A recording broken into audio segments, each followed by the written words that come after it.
1, 2, 3.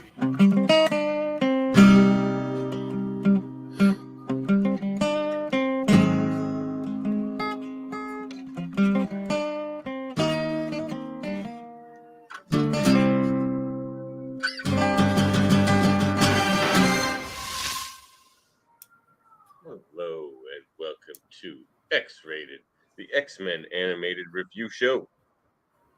It's 2 X-Men United review from 2003. Yeah. Starring Patrick Stewart, Ian McKellen, Hugh Jackman, Rebecca Romijn, Famke Janssen, Halle Berry, James Marsden. Oh, this is the same cast from the last one. Oh, well, it's basically the same. No, there's new people. Bruce Davison and Ed Allen Cumming. Oh, yeah, Brian Cox. You didn't mention him. Oh, and Brian Cox, yeah. Don't worry about that little listy I had. That was Sean Ashmore. He's new. Kelly Hu. Yeah, but Aaron Stanford. Because this is a Bryan Singer movie. They could have been any character and played by anybody. You only say that because it's X-Men. No, half these characters are silent. I agree. Like Dave knows what I'm talking about. Yeah, but take off your rose-colored Coke bottle. It's not about that. I was thinking about that because that was one of your biggest complaints about the last movie, and it's kind of like if there's going to be a nameless henchman that someone's going to fight because they don't know there's going to be a third movie, so they're trying to put in things related to X-Men in it. Oh, they knew. Okay, they knew. They knew. Why not make it Lady Deathstrike? Like just because you're not going to get the whole story doesn't mean like they're trying. Lady Deathstrike in name only. That's not true. My Lady Deathstrike. Oh, okay. Even in name only, I don't even think in name. No, they don't call her Lady Deathstrike in it at all. Like, do they not? No, I don't. I never heard the word Deathstrike. They only call her Rico. Fellow who just walked away. Oh, he's back. Is our guest David Cutler, Marvel Comics Wolverine. extraordinaire. There's Lady Deathstrike. Well, that is a superior Deathstrike. I'm not fooling you wrong, but movies are only 2 hours roughly. You can't have a 6-hour explanation as to who every character is and where they came from. Costume would have taken up an extra half an hour. That costume might be semi-problematic in a modern society. How else would you know she has metal dealies on her boobs if she didn't have them exposed? Yeah, how'd you know? Huh? That's important character. All that black leather. No, you'd be mad you had metal dealies on your boobs. Yeah, like every other movie franchise. Main motivation. The guys are wearing black leather. The bad guys aren't wearing black leather. Or if the bad guys are wearing black leather, the good guys aren't wearing black leather. In this, everybody just wears black leather. Everybody looks the same. It's so not really. I mean, they're militaries, most of them. And Magneto has black leather too. Magneto has a cool outfit. You said Magneto's dressed like a Nazi? Yeah, Magneto wouldn't wear that. That's really Nazi-ish. Yeah, the long roby kind of stuff. The like high collar and the militariness of it. That scene is pretty great. Just look how smarmy he looks. Okay, we'll get into it. I really like this movie, I should say, going into it. But there are little things where I'm like, what were they thinking? But anyway. Yeah, I agree. Nothing's perfect in the world, but this is definitely the apex of X-Men movies to me. They've never made a better one than this one. I mean, First Class is pretty good, I guess. But I don't know if it's better. I liked First Class, but it's got problems. Yeah, they all do. Logan is a better movie, but it's huge. Fair enough. Yes, as a movie, Logan is, but it's not an X-Men movie. It's a Logan. I don't even accept Logan as being in continuity because it's just too depressing a place to end. Well, no, there's a little hope. Some mutants got to Canada. No. People were always like, mutants are dangerous, and Professor X is like, no, we ain't. And it turns out he's the most dangerous. Yeah, I agree with that. Yeah, like by a country mile, he should have been killed coming out of the womb. Boom, you're done. Because they're like, well, especially in this one when they're like, well, with a mere thought in this machine he built, he could wipe out all humans or all mutants with not a lot of coaxing, like a few drugs. Anyway, we'll get into it. Yeah, right. We'll get into it. We didn't say our fancy names. I'm your host, Davstrike, and my co-host, President McAndre. Thank you. And our guest, have you tried not being a David? I was going to be, you should have killed David when you had the chance, but it was too long. I did like that line a lot, actually. That was a great line. Although I find it funny that he kind of waited for dramatic effect to finally reveal that. Like he could have said that something's up way earlier. Like, oh yeah, something's up, Charles. Yeah, but it could have been part of his programming. that line is usually like, you should have killed me when you had the chance because like I'm here to fuck you, basically. It's usually the line. Not you should have killed me when you had the chance because you should have known that a guy would use psychic juice to get all your secrets out of me. Like, obviously. Well, that's a very specific example, but perhaps you could have assumed that he would have,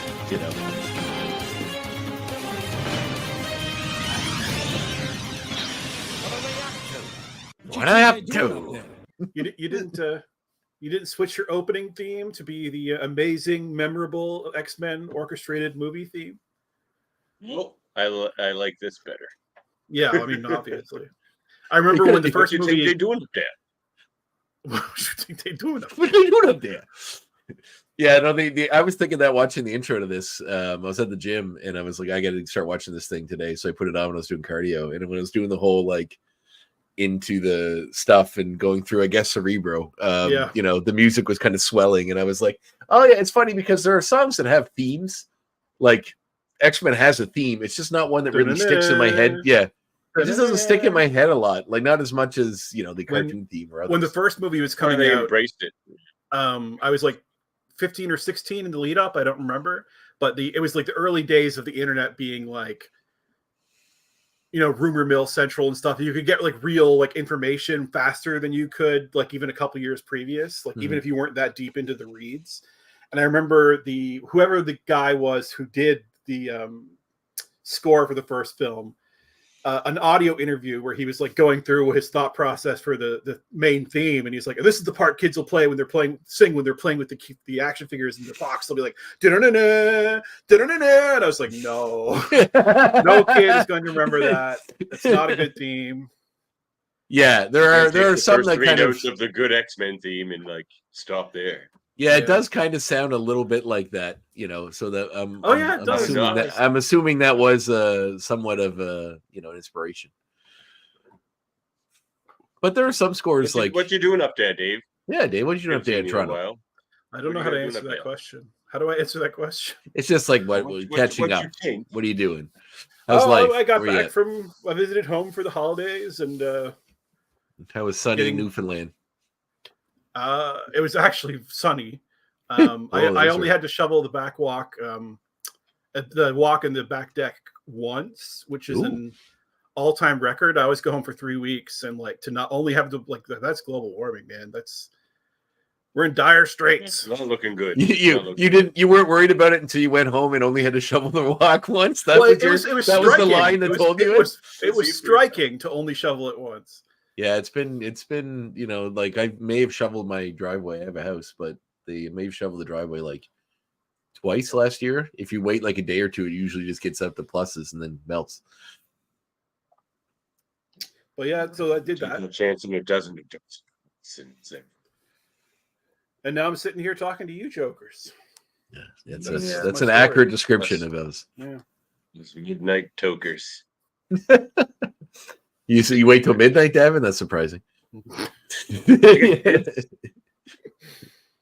It's legal. Yeah. Go smoke outside. Take a break. Midnight. I'm in bed by midnight.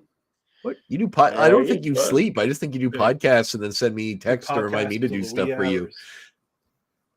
That's your life. You. That's true.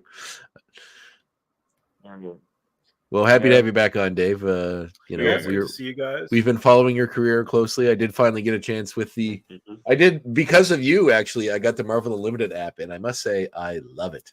I've been reading because of you. I've been reading. Went and got the Marvel Unlimited app. I went and read it's just if any story that's gone by that I missed, instead of buying like 9 trades to catch up, I can just I'm reading. I'm reading Al Ewing's Immortal Hulk story right now, and I'm like, this is fun. Like, I'm glad I got a chance to read it instead of buying.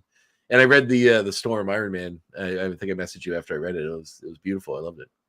Art was cool. Ewing's one of the best guys going right now.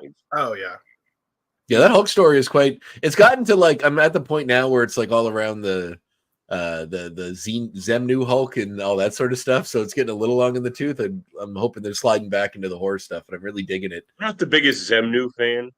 Well, I like what they did with him, like the look here. It's I don't know. Well, the take on him, like the memories of like watching a kid show with him being the Hulk you remember, like that sort of Mandela effect thing is actually a very interesting way of doing that. I thought that was cool. I really dug that.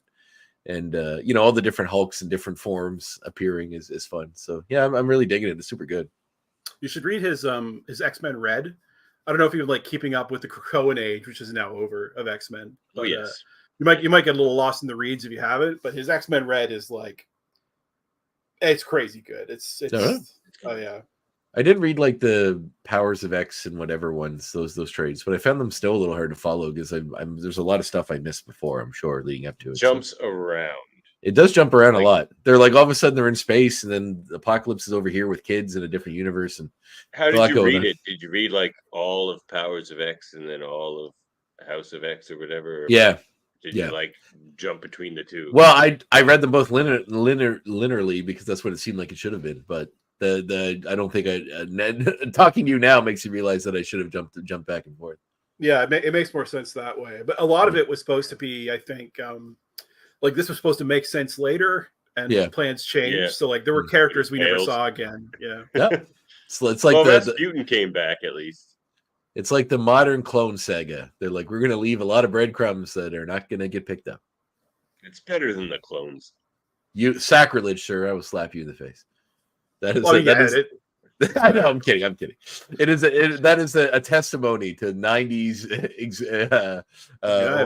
exaltance. Like that. There you go. Oh yeah, that's sweet. Spider Ben Carnage right here. I have to say, I almost considered canceling doing this because I'm so into the Spider-Man 2 game that I had to pry myself away from it to come to this. It's so good. If you love the first one, you'll love this one.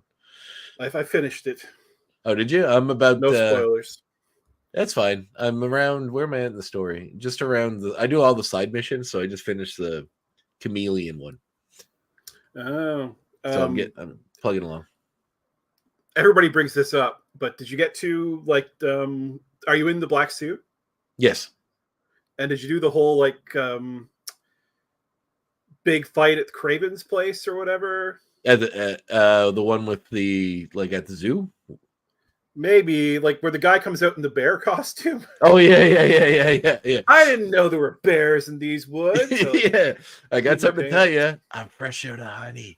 Fresh out of honey. I wonder if that was a grizzly reference or just a guy in a bear suit. That was at EMF when you were trying to make the serum to cure lizard. He comes out. Is that a Christmas tree decoration? It's just as a reason why you're just swinging the crotch towards the camera as much as possible. This is spider crotch. It's a Homer at Cirque du Soleil. That's an action figure. The guy's gyrating in his face. No, that's from the cartoon that was just before Marvel got it, right? Yeah, Spectacular Spider-Man. Yeah, I think that is one of the best Spider-Man cartoons ever. Oh, it was fantastic. It is the best Spider-Man cartoon. Yeah, it was so good. I was so sad when it ended just because of that of Disney buying Marvel, but it was so good. Yeah. Anyway, we talk about X-Men. Let's talk about X2. Let's talk about X2. Why don't we? Yeah. Okay. Take her away, André. All right. Well, we're gonna try to keep this a little more general than we normally go into it because these are long ass movies. So first, we get the intro. This time slightly different, but also done by Professor X. Kind of tying into all of the themes that brought us up to this point about how humans have a really rough time sharing the planet with anybody else. Which I always find so funny because like mutants are humans with powers, like to most people apparently in this world, they're just creatures that have no rights, should be killed, wiped off the planet. You have to acknowledge that they're human. Look outside the window. Look outside the window. Fair enough, but my God, I guess. Imagine if trans people had like beams coming out of their eyes, what you'd see on the news. It'd be fucking crazy. But what rate of people, like how much, a percentage of the whole population of Earth would you say want to eliminate all trans people, like kill them, just wipe them out? The whole population of Earth? Yeah. What percentage would you say? Maybe I'm more optimistic about humans than you. 75%, and I feel like I'm being generous. Yeah, what? Man, you have to think about all the countries that are like even not as far along as we are, and like I would guess everyone in that country would be against it. Like 20% of Canadians would be fine with them all like getting put into an oven. Like I'm positive. I'm positive. 20% with the slightest prodding, at least 35% of the U.S. At least 35%. Wouldn't put up a fuss. Let me say that. If Trump was like, let's take these mutant trans people and let's do a listener poll. Would you kill a trans person if given the opportunity? We got these ovens and the normal people are getting pretty cold, so I think we got a cheap source of fuel here. And they're all like, yes. We're not doing anything wrong. We're just trying to keep trans people warm. By lighting them on fire. All right, so we catch to a tour of the White House, in which President McKenna's in his office doing whatevers, and the kids are walking around. We see a kind of mysterious looking dude with scars that looks like, we know later that it's painted over to look human, to look before we get his visage, he's just painted to look more skin colored. Wanders around and then starts kind of teleporting about and messing up the Secret Service guards. And they kind of rally to get the president out of there, but he manages to take them all out in a very impressive display of kung fu and teleportation skills, getting to the point where he's about to kill the president with a knife, but then is shot by one of his guards who he didn't quite take out, dropping the knife with a little thing on it that says, I even forget what it said on that. Mutant freedom now. That's right. So, we talked about Nightcrawler. Sure. Well, what is your issue with Nightcrawler, Davan? Because I know you have issues. Yeah, I do. One, I don't like the tattoos. They weren't they're not tattoos. They're scars. It's weird that Storm is like impressed and turned on by them. Yeah, that is kind of weird. They're not tattoos. They're scars. He scarred them on. Yeah, she's like, did you do them to yourself? And he's like, yes, one for every sin. They're like angelic symbols that the angel, the guardian angel, Michael, that left to humans. Gabriel, that's what it was. Left to us. The holy angel symbols. Human. He's just a guy in a baggy coat with blue face paint on. Like, man, what would that's what those scars are there for, to distract you from that. But for 2003, would you have wanted him to be a fully CGI character, Davan? Because what else would they have done? I wouldn't want him to be a CGI. What do you want him to be? Because I would just put a guy in blue face paint. Yeah. Okay. Now. So I'd CG the tail and I would CG the hands, so you don't have. Which they did. Well, they didn't do the hands, but the tail was. Well, I might have just hired like a skinnier person and not put him in a baggy outfit. Like he doesn't. Alan Cumming is pretty skinny. He doesn't look that kind of alien kind of Nightcrawler. I'll agree there. Yeah, kind of chunky. And what's up with this outfit? It's horrible. What is this? I was saying to. Well, it's what a transient person that lives in a church would probably wear.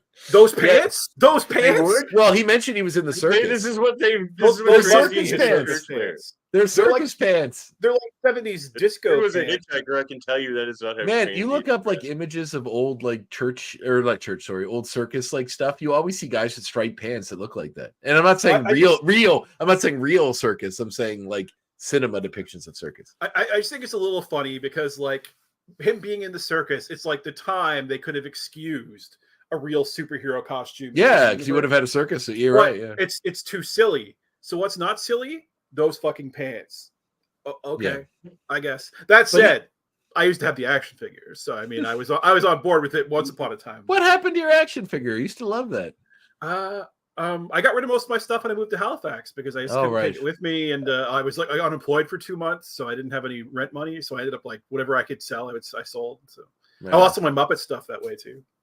Boo! Actually, I think I recall buying a bunch of your action figures when you did that. So, yeah, you bought my Spider-Man stuff for sure. Yeah. Imagine Doug Jones in a skin-tight suit or something playing Nightcrawler. You would be upset that he's too tall, is what you would be upset imagine about. Doug. He's very tall. He would be super tall. He's 6'6". He'd be way too tall. But he'd be hunched over like Nightcrawler all the time. It's he would look like an alien. He would look like an alien, like a gray alien. To me, and I'm gonna let my pretend gay flag fly here for a second, but to me, Nightcrawler should be fuckable. I'm just saying that. I think Kurt is a handsome dude. He's a handsome man. Except he's got disgusting hands and feet and a devil tail and pointy ears and fangs, and he's blue fur. Well, he should be somebody that a woman or a gay person in the audience could be smitten with, in the same way that a dude can look at Mystique and be like, Yeah, he charms people all the time. That's definitely a thing he does. Although to be fair, the Mystique design in these movies is fucking terrible too. But whatever. Yes. Whatever. Yeah, she's almost lizard-like in her appearance more than the little. Yeah, let's just make her naked. And in this one, she has like this giant cranium. Yeah, it's a hair is really done. Yeah, like her hair is actually inside it, and they didn't. Yeah, it's just enormous. Oh my god, she does. Yeah, I wonder why. Like, if they couldn't shave her hair down or didn't want to do something with her hair for the role or whatever, you think makeup would cover that? I guess because she appears as herself, and her hair is so much more. It's volumey. Couldn't they have just put a wig on her when she was herself? Like, there's a wig there. I don't know. Yeah, that's good enough. I got more to say about her, but I'll save it for X points. Okay. All right. So we see Logan exploring the Alkali Lake area of Alberta, where he was sent at the end of the first movie by Charles to see if he. This scene is like way near the end, but Logan in this scene, his hair has like, his hair has so much volume in the first scene. It's like 5 inches off the top of his head. Yeah, I agree. There's also like, it's weird because like he's almost kind of clean shaven around the beard, so his face is very like it looks almost too manicured. Not that one. He looks fine there.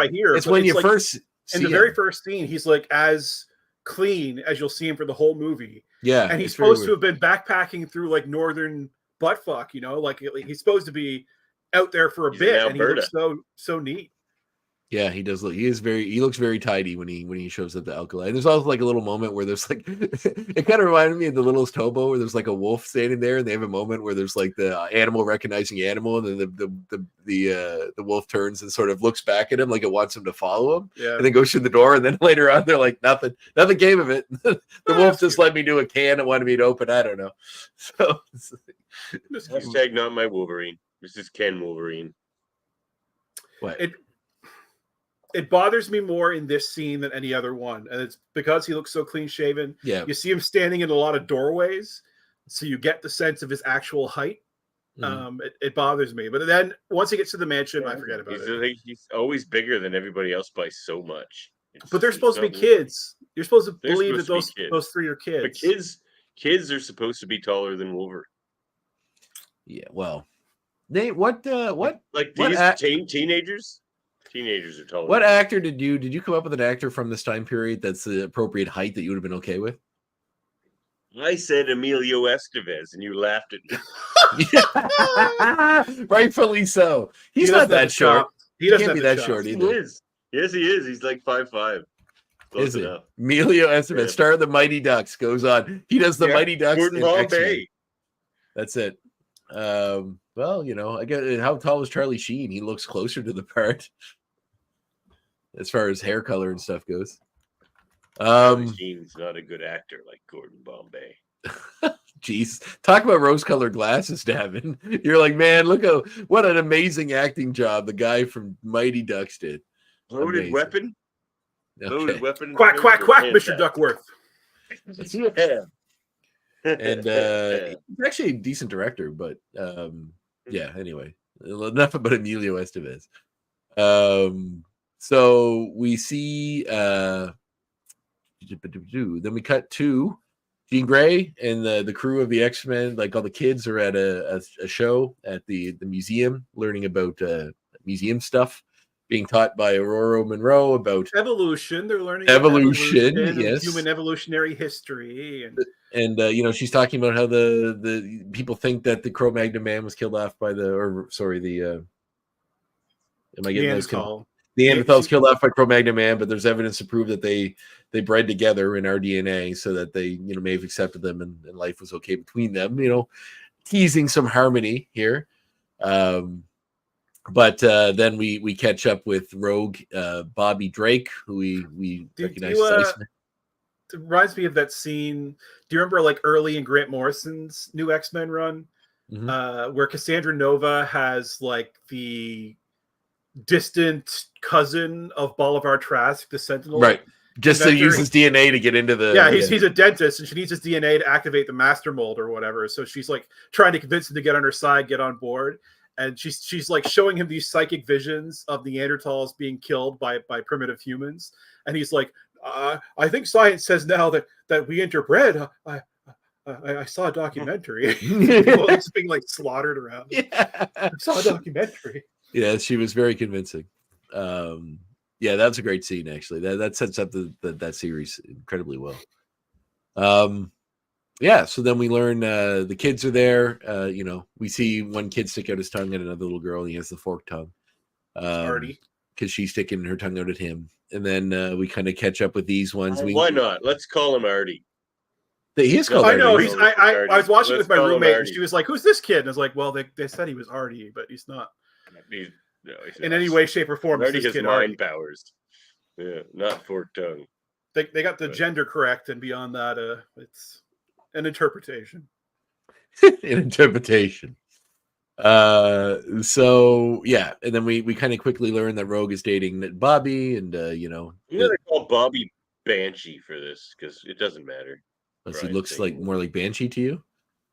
No, but like it doesn't matter. It could be anybody. Just like He has ice powers. That's important. The ice powers play into it fairly well. Yeah, he's an ice man. All right. Yeah. All right.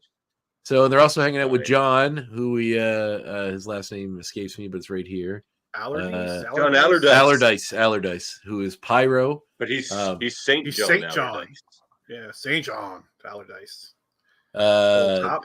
In this, they refer to Old Stick. I say quite a bit. Old Stick, that's what it is. Old Stick. Cool. I actually started saying that in my regular life because of this podcast. You know what? I'm going to sacrifice an X point because this pisses me off. So this is another Bryan Singer thing because he doesn't care about the X-Men. He just cares about like simple, basic things like the Magneto, Charles Xavier dichotomy, and Wolverine being sexy and tall. But the dichotomy isn't a simple, basic thing. Yeah, no, it's not. But it's like it's the only. Relationship's like pretty complicated. In fact, we learn more about it here. It's like 95% of what Bryan Singer thinks the X-Men, and the other 5% is they don't really interact that much in this movie. Magneto and Xavier do not.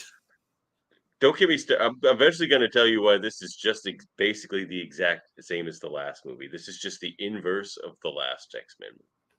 And I will explain that to you if you like. But so this whole, like, there's no reason to make Pyro a kid at the X Mansion anyway. But the only reason they do it because it's like, get it? Fire and ice. They're friends, but he's eventually going to turn on him because fire and ice can't get All right. along. Well, is fire and ice? Get it? Yeah, well, they don't really have a fight. They save that for the next movie. But if they're going to have that whole thing, it's just dumb. Like it's just dumb. Okay, well, would it have been better? Would it have been better for you if it was Avalanche? Because they had to make it someone that's going to wind up in the Brotherhood. Yeah, of he's going to like. So would you rather be Avalanche then? Like, who else would it be? We already saw Toad.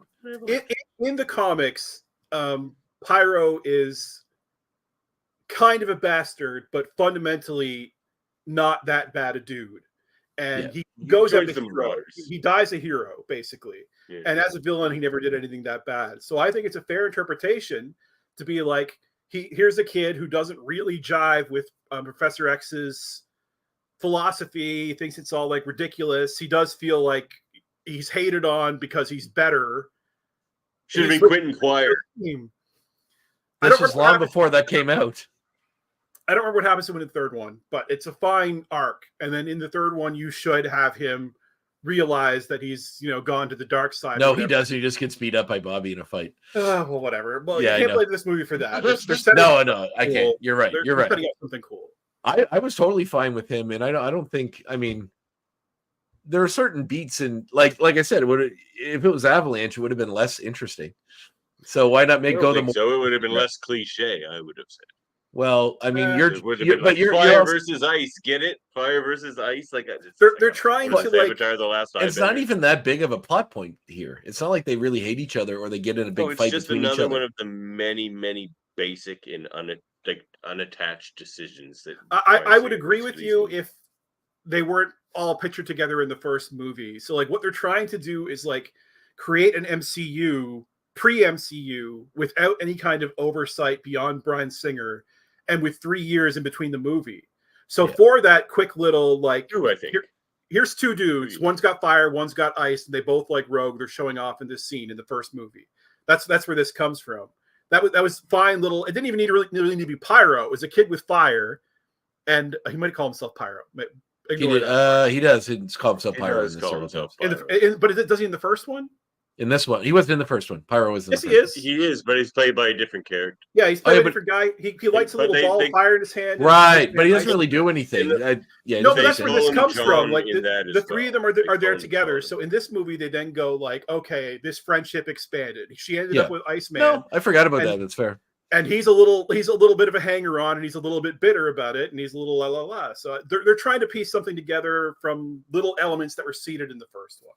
He's also got something like a chip on his shoulder, right? And as we kind of learn, we don't really get a lot of his backstory, but he like within this, what happens here at the museum is that these kids, for some reason, want to smoke in the museum and get this. Yes, this is really contrived. And there's this 20-year-old kid in the museum cafeteria want to smoke a cigarette and want Pyro's lighter to do it, want to borrow it. He won't give it to them. He's just kind of being a dink. And then when they get physical with him, Peter Colossus. Because he was wasted in this movie, but he looks cool, and that's he's used more in the third one, wasn't he? In the comics, because he's used a lot more in the third one. In the danger room for a second one. He's just in the danger room for a second. No, I'm saying for the third one, I think he's in it more often, isn't he? They expand. Yeah, he is. He definitely is. Yeah. So he's in The Last Stand. He's like next to Kitty. Like the traitor guy, like the guy who's to kind of goes to the dark. You would have been okay with Colossus becoming the traitor. That's because that. of the exact moment you started reading X-Men comics. That's like that happened the exact moment you started reading X-Men comics. So that's like stuck in your brain. I was reading X-Men comics way before that. Well, really? I was like 6. But that's the thing, Devin. Like you always say, this this character wouldn't do that or wouldn't do this. Like the comics have been around at this point for what, 50 years? So it's like you can pick from the way the character was in one thing and go with it. If you're like Magneto wouldn't do that, it's like, well, that Magneto might not, but the one they made in this movie does. Like, no, I was right about Magneto being like an irredeemable piece of shit in the last movie, so that's not really a good way to go. No, he kind of is in this one too. So you only really helping them out until he can get to what he really wants, which he immediately does when he steals their shit. That's pretty funny, but. We'll have to Magneto's going to be a whole portion because there's a lot to say. There is, although I do really like it. I do really like the way he's played in this. If you don't agree with the character's representation, half the time I do. But there's there are times when. Anyway, we should finish the plot first. Sure. Well, like that's the point is we broach this stuff as we get to it. So we haven't even gotten to Magneto in the story yet, though. We're like having at him. So anyway, we find out Jean Grey's having problems with her powers. Now she has nightmares and she shakes the bedroom. But while that's happening, they get in the location with the kids. Pyro uses abilities to make some fire come out of the cigarette. And then Xavier freezes the entire room, which is terrifying. Like, I know they had to set up that he can do this so they could do it later with the president. But and it becomes, for the rest of the movies, his main power is freezing rooms full of people. It's so weird. Yeah, they really do lean on it a lot.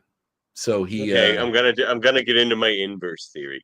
Good. So again, because 95% of what the X-Men is Magneto and Xavier. The last movie was just a bad guy using his own powers in an enhanced capacity to be the big MacGuffin. Magneto wanted to enhance his own powers to turn everyone into mutants, however the hell that works. But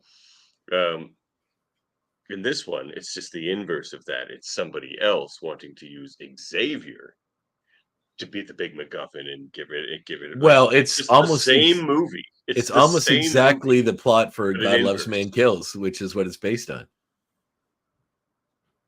It's 100% the same thing. He gets Magneto, he drugs him, he brainwashed him, and then used him to try to kill all of the mutants on the planet using Cerebro. It's the exact same story.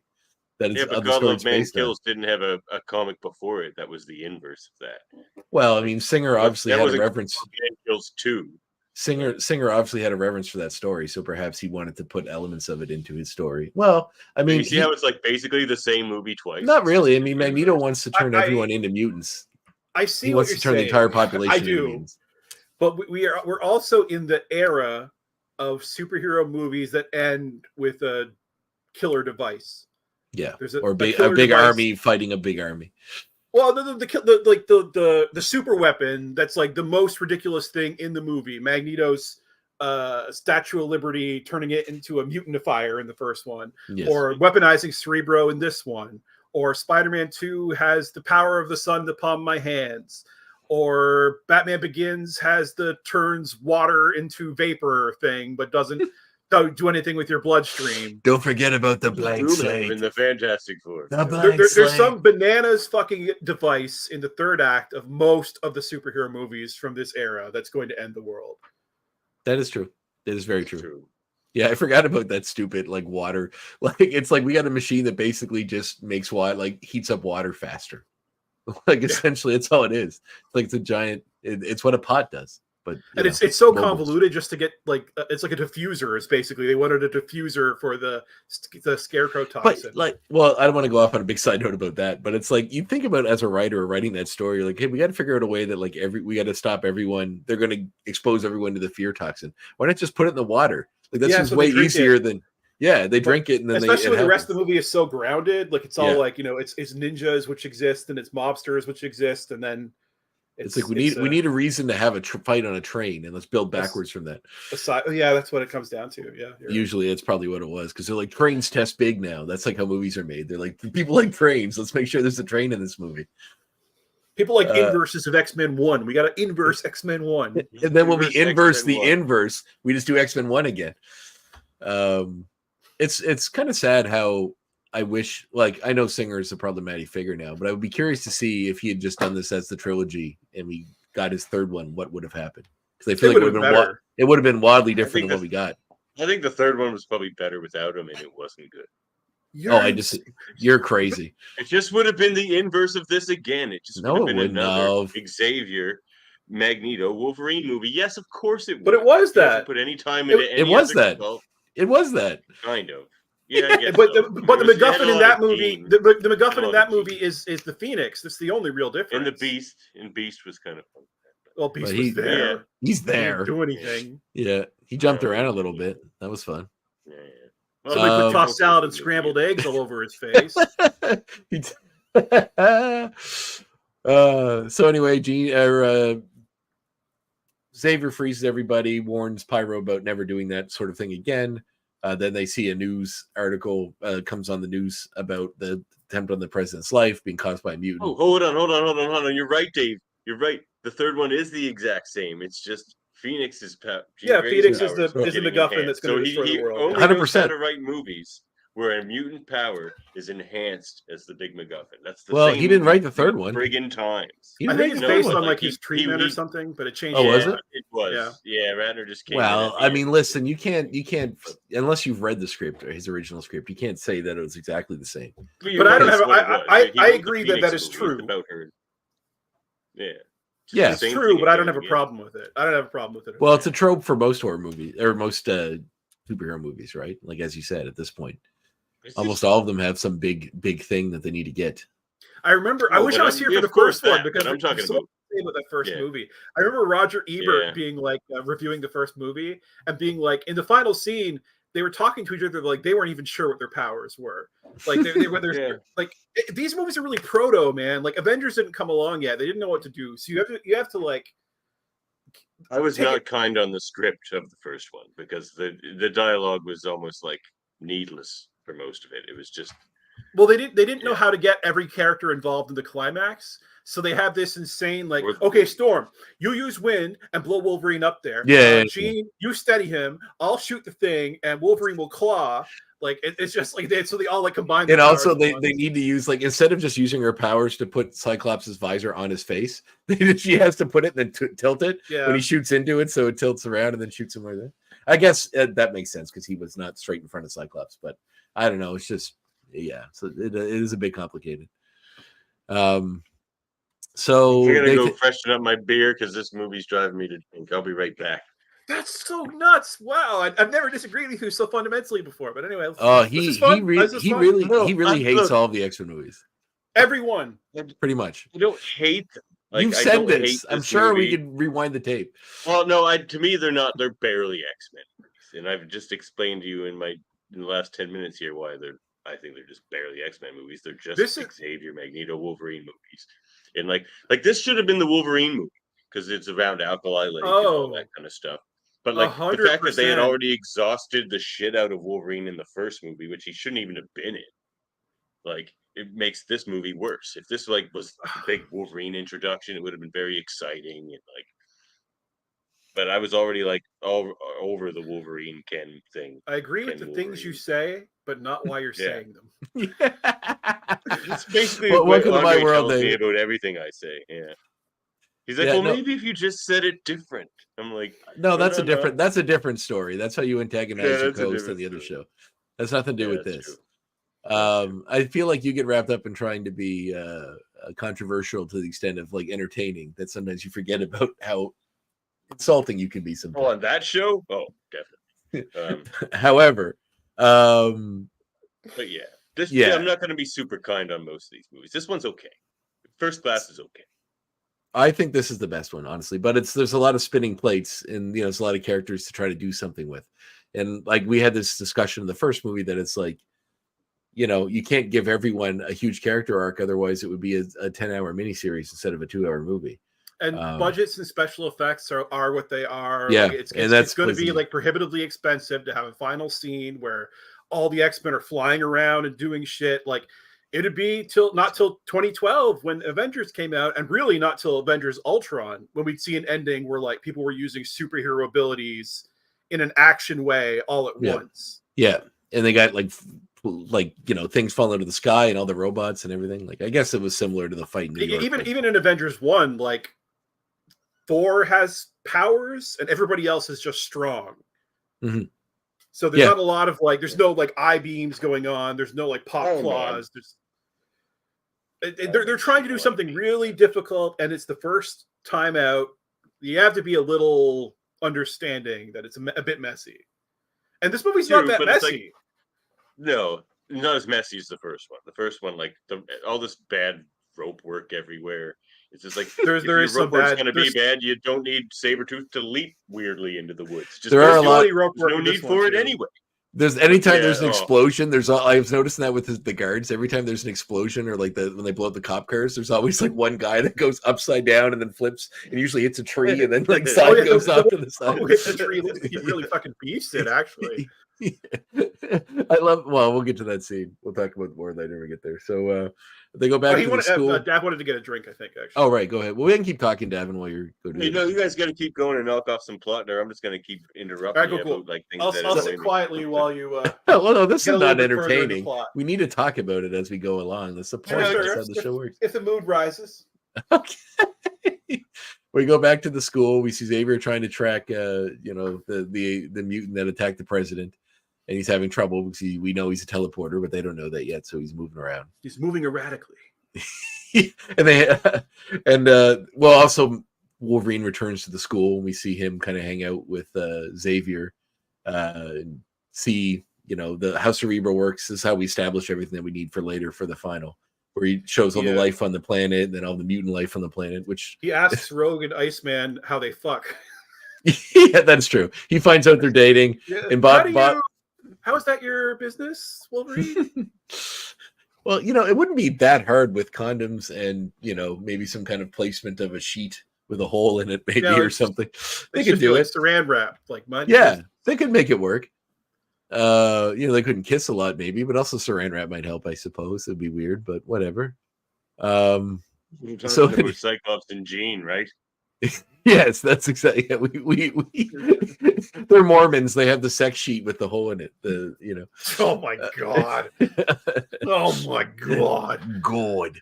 As if Cyclops wasn't bad in this movie enough already. Oh, yeah, Lord. He is pretty vanilla. He doesn't do. Not that I have any problem with James Marsden or his acting or his casting. No, but he wasn't given a lot. Obviously, there's nothing. If Bryan Singer doesn't care about the X-Men, he really doesn't care about Cyclops. Okay, and they do not want two white male heroes in the same movie. Like you gotta sideline one of them. Side note: does anybody watch the show Jury Duty that's on Prime? I saw the first episode. I enjoyed it. So yeah, he is hilarious in it. Like hilarious. He's fantastic. Davin, it's a show. It's a reality show where they make a fake trial. And one of the jurors isn't in on the joke, but everyone else is an actor. Well, not in the conventional sense. It's more like a prank. They're playing a one guy. Everyone's an actor in this trial, except one juror who thinks it's real, and they just like fuck with them the whole time until the end. But James Marsden plays himself who gets selected for jury duty, and it's in the box, and he plays himself as a real asshole actor, keeps reminding people of all the stuff he's in, and like it's just a real, it's really full of himself, and he's hilarious. That's 2 lines in the X-Men trilogy. You did. He does mention he was Cyclops. He mentions he's in the Notebook a lot, and Sonic and all these other things. It's pretty funny. Oh, the part where he has to explain like who he was in Sonic Diner. and what kind of movie Sonic was. That's very funny. The part Boogie's Diner. The part that killed me on that. Well, there's 2 parts, but that part where he brings him. He tells me watch Sonic, and then Brace Marston's like, "Did you buy it or did you stream it?" And he's like, "I streamed it." And he's like, "You should. I wish you would have bought it. I would have made $1 if you bought it." And then at one point, like early on, when he's in the waiting room, one of the other like the people that he thinks is just a juror is there, and he's like, "I don't really want to do this. What do I have to do to get out of this?" And the guy's like, "Well, the guy that's like doesn't know that's the joke. His name's Ron." He's like, "Well, I saw this thing on Family Guy, but it's funny." And the guy's like, "Well, what was it?" And he's like, "Well, Peter pretended to be racist to get out of it." And then the guy's like, he goes, "Well, that was just on this cartoon." And then it cuts later to the guy, and he's standing there. They're asking him, "Is there any reason why he couldn't be a juror?" And he looks over at that Ron, the main guy, and he's looking at him and shaking his head, like he's like, "No, don't do it." It's like comedically, it's an amazing show. But Marston I think he got nominated for an Emmy for it. I don't know if he won one, but he's really good. Yeah, he's very good. I mean, a version of himself. I'm sure he's not like that in real life. Hopefully, he's very good and very funny in Enchanted. Is that the movie? Yeah. And that movie that the guy had the DVD for, Sex Drive, I actually really like. It's kind of a goofy teen sex comedy, but it's a good one. So Wolverine gets the ins and outs and how Cerebro works.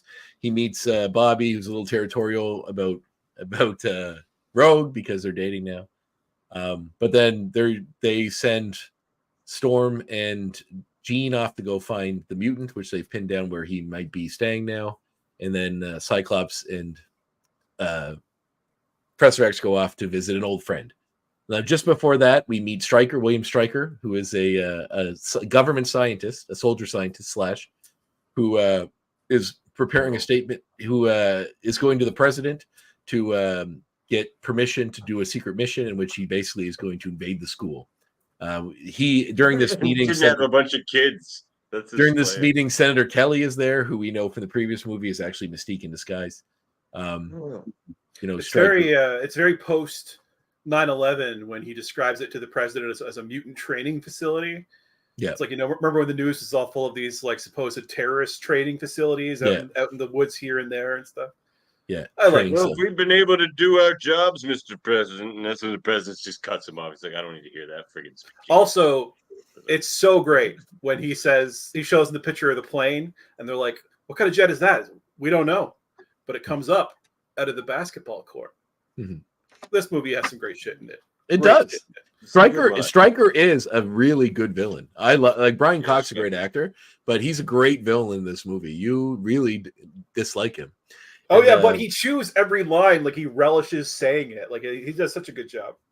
One of the best face actors ever. Like he makes a crazy expression with his face on every line of dialogue in every movie I've seen him in. Brian Cox is something. So he gets permission from the president to detain and take some of the kids, but not to kill anybody. Question. Detain, detain, and question. But the last thing we need is to see the body of a mutant kid on the 6 o'clock news. Not that would be sad. It's just the last thing we need. Yeah, the president's he's not concerned. He's not overly concerned about well, maybe he would say that about any kid. If there's an issue with a riot somewhere or something with a minority, he'd probably say it in a similar way. I'm not trying to defend him, but because he does have sort of a redeeming moment towards the end of the movie. Well, we started the first thing we know about him. The first thing Pardon? I say you're not a fanboy or anything, President McConaughey. McConaughey, not at all. It's the closest we've been to McKinney shill this entire time. That's true. The first thing we know about the president, though, is that he wants his assistant to cancel all his meetings for the day because he's having dinner with his son. Yeah. And she's like, "Will do, Mr. President," and not like, "No, you can't do that. You're meeting the Pope. You're the fucking president." Like, cancel the Pope. Schedule. But that's what lets you know that fundamentally he's a good person. He's just wrapped up in the politics of it. Yeah. How about one, Mr. President? How about I cancel one of your meetings for the day so you can have dinner? Yeah. How long is dinner going to be with your 8-year-old son, sir? We're going to have dinner, goddammit. It's a nightly affair. Started on how much he eats. So So Kelly Mystique as Kelly is trying to temper Stryker's bloodlust here, saying, "What do you want, a war?" And then Stryker gets in his face and says, "I've been doing Black Ops missions in the jungle when you were sucking on your mother's tit at Woodstock. The war's already started." And it gets very aggressive, and we learn that he is this type of guy, that he needs a war, and this is his war. And he's been working what on. What he's basically saying to him is, I'm 10 to 15 years older than you. He's not that much older than him. Yeah. He's playing this big look there, kid. It's just a couple of gray hairs going at it. They look basically slightly. They both, they don't look that far in age when he says that, but he is. This is to establish him, Kelly. And we learn that he's been in charge of dealing with the mutant issue within the government for decades. So longer than Xavier's been around doing his mutant thing, because obviously Wolverine was involved in stuff from back in the other movies. And Xavier and Magneto know it. Yes, they do. Because they had a dealing with him before, which we'll learn later on. So we also see that Stryker is using is visiting Magneto in his prison and having him beaten, and then using some kind of a drug they put in through a hole in the back of the neck to make him subservient to give the secrets. Now the president, we learned, they don't need a syringe. It's this drop. So they just drop it in. Well, the president asked where they got Kelly asked where they get the information from when they had this meeting with the president. Stryker says that it was a mutant terrorist that they detained from the incident in New York. So that's where Kelly learns where Magneto is, or at least the leanings of where Mystique learns, so that she can get to him later. So we see how they do this. They basically savagely beat an elderly man with a plastic baton, and then brainwash him into giving up the secrets of the school. And that's how they learned about Xavier's thing. They're beating an elderly man with concentration camp trauma. Yeah, it's true. They're not being very nice. Well, for a guy that doesn't like humanity, he's been given a lot of reasons to not like humanity. So, I can't say he's wrong. He's in the concentration camps. The government gets a hold of him, and they beat him and drug him and force him to give up secrets against his will. Magneto was right. Yeah. So while this is all going on, we see Cyclops and Xavier go meet with Magneto. Magneto talks with. They leave Cyclops behind. Also, we meet Yuriko, who is William Stryker's assistant, who we know as Lady Deathstrike later. But Kelly Hugh. That's all we need to say about her. Doesn't do a lot. She, in fact, she's kind of a tragic figure, and we'll get to that a little later. Yeah, exactly. So she really gets the Jurassic World personal assistant treatment. The one who gets eaten by 6 pterodactyls, and then the Mesosaur gobbles her. She was mind controlled this whole time. Did she deserve this? Yeah, not at all. In fact, they even see her eyes go back to a normal human color. We'll get to that later. So anyway, then it's Professor X goes to meet Magneto. They have a bit of a conversation where Magneto decides to goad him more and more, and then we learn that Magneto admits that he's being drugged and giving up the secrets to Stryker. Well, first he tells Xavier that Stryker is the one who's been visiting him, who they both know as. Magneto has been in his cell reading The Once and Future King. Yeah, so I was going to bring that up later because it comes up at the end of the movie. It's a great book. I've read it. If you're familiar with that book, Davan, have you read the book? Read it, but I'm familiar. The movie, actually, the Disney movie, The Sword and the Stone, is kind of an adaptation of it, but it's mostly about different types of power, as for King Arthur's learning how to rule as a kid, being taught by Merlin. And Merlin shows him all the different, by transforming him to different animals and bringing them to different places. He sees how people rule over other people and the different ways you can do that. And it's a lot of about, how are you going to rule when you're in charge, or how are you going to wield the power that you're given? So it's a theme that obviously freeze plays in rooms. Yeah. That's how you wield the power you're given. You freeze rooms with it. So they gas at Professor X, knock him out. They try to dart Cyclops. He manages to fight back, but then gets taken down by Deathstrike, who we learned here has impressive martial arts skills and is pretty strong. She's always cracking her fingers too, which we know because she has claws later that come out. I don't mind Lady Deathstrike beating Cyclops, but give me a fight scene. Yeah, it's barely a fight scene. Okay, I'm going to spoil one boot to the lips and then he's down. There's not one good choreographed fight scene in this movie or the previous movie. Well, the fight Nightcrawler. choreographer. I don't know Nightcrawler who they invading hired. That thing's cool. I mean, I guess it's kind at the of time it was breathtaking. Wolverine's Yeah, it was, but I'd call Wolverine's that- slicing I through some guess of the so. people attacking the school. Oh is yeah, pretty there's good, some too. cool stuff with Wolverine Yeah. fighting the dudes. Yeah. It's all in the first half. Mostly, yeah. Yeah, Um, that scene's probably the best scene in any of these movies. He's trying to defend them. So when Wolverine came back, they said that he was going to left behind to babysit the kids. He can't sleep, so he gets up, notices a bunch of other kids awake. One is, do we have a name for this kid? The kid that's watching TV and doesn't sleep. Hardy. That's Artie. No, Artie, the kid watching No, we're TV just and the we're- kid with the calling tongue them are Every two kid different is kids. Hardy. All right, the They're kid all watching Hardy. TV and the kid with the tongue were two different kids. Yeah, this kid has glasses and like a That's mop true. top. So he's changing the channels Leech. by blinking his eyes. We'll call He him also Leech. well, he also doesn't sleep. So then when he goes to the kitchen, he runs into Bobby, who also is having trouble sleeping. He frees the string for them. They're hanging out and chatting. Then we see Wolverine sense that something's happening, and this is the school is being invaded. We see Artie get tranked by the guards, and them tranking kids all over the room. Some of their powers are being used, like one screams to hurt everyone. That was Siren. Cool. That was Siren. Siren. Yeah. Yeah. That one I'll take. See, that was actually one of the few good placements of a character they put in here. Like, she couldn't be a kid at that school.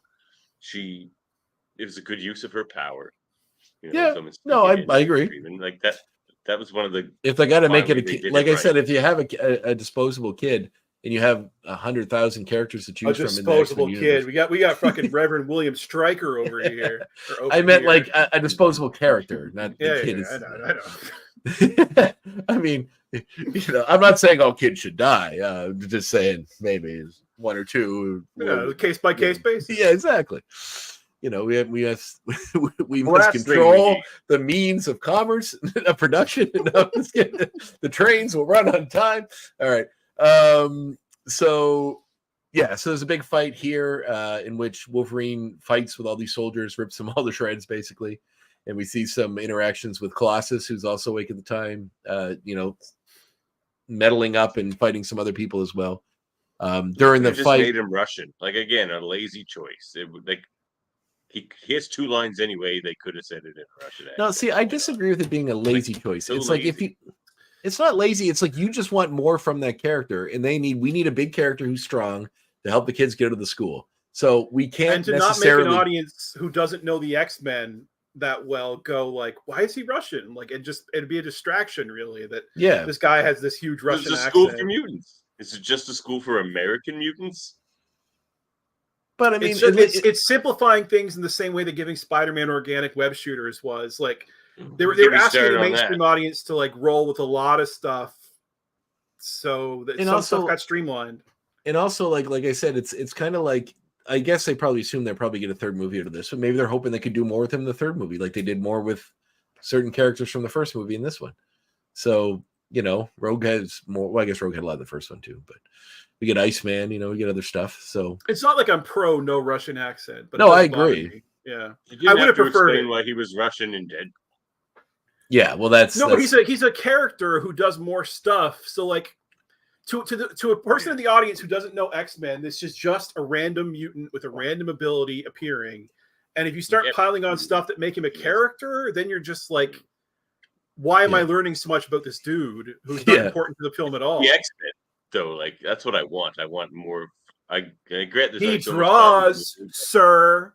well, He that's draws it. Like a picture of Iceman. We know and that's true. Rogue. He does draw.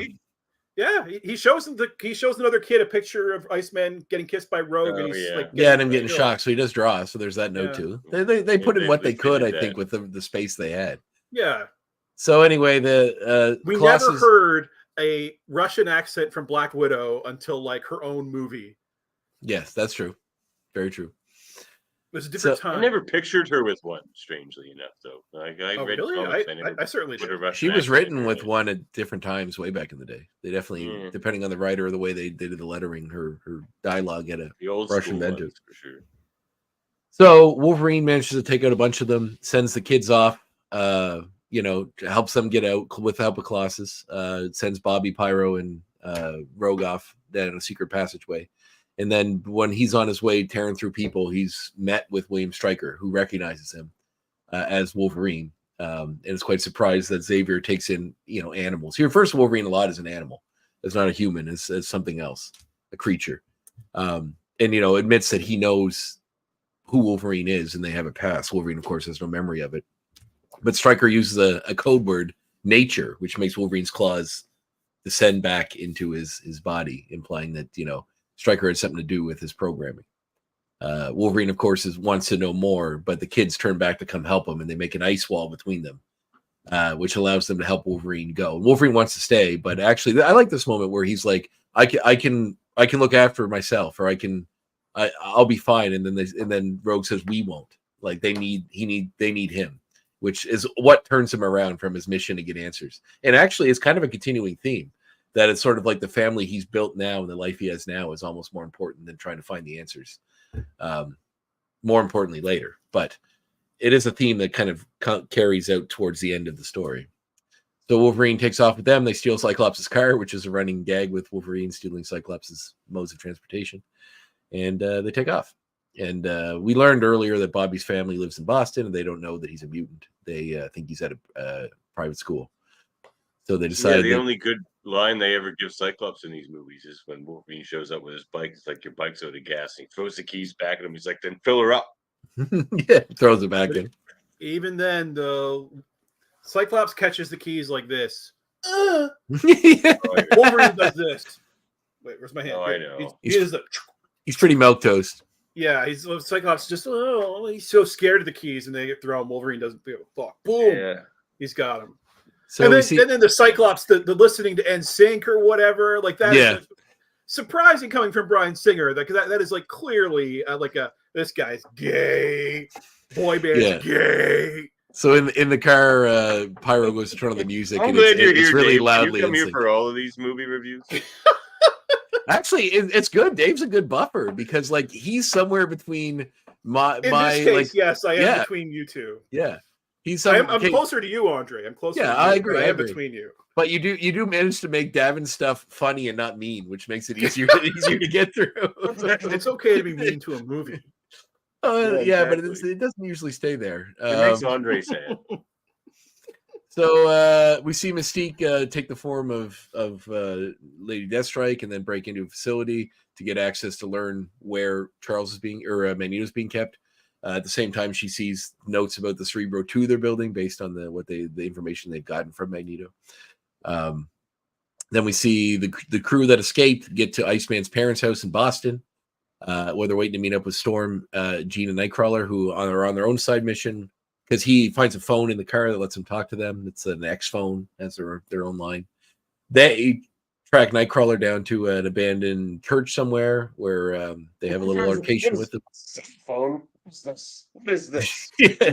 Well, it's a weird looking phone. Like, couldn't it just been a it's got phone? no screen. Like it's like a cell phone from 2003 with no screen. Like, couldn't it have just been a phone? Like, why did it have to be this fancy X-shaped thing? Like, it could have just been a phone. Like or like a satellite phone or whatever, right? Like, it didn't. Not everything needs to be branded X-Men. Because it stands for extra power. Good point. It is very extra powerful phone. So they track down Nightcrawler, who is hiding in this church. He's trying to intimidate them with his powers. Did you ever watch Tim and Eric? Oh, yeah. The Cinco phone? Oh, yeah. That only takes calls. You can't make an outgoing call with the Cinco phone. I quote the Cinco sleep time party mask all the time. The one where you just wear this mask and you're on a thing and you're just asleep and you're at a party and it just talks. That, I understand. Thanks for coming. I understand. That's what the X-Men have, is a Cinco phone. So, they try to intimidate him, or he tries to intimidate them with his powers. They use theirs to knock him out of the rafters, and Jean uses theirs to stop him from teleporting away. Then they learn that he doesn't remember doing everything. It was only when he got shot that he came to, and that he remembers nothing after just hiding out in the church where he lives. And that's where they learn about his scars when they patch up his bullet hole. And when they ask about the hole in the back of his neck, he didn't even know it was there. And that's what leads them towards figuring out, us knowing that he was brainwashed by Stryker as well, which is funny that Stryker let him go.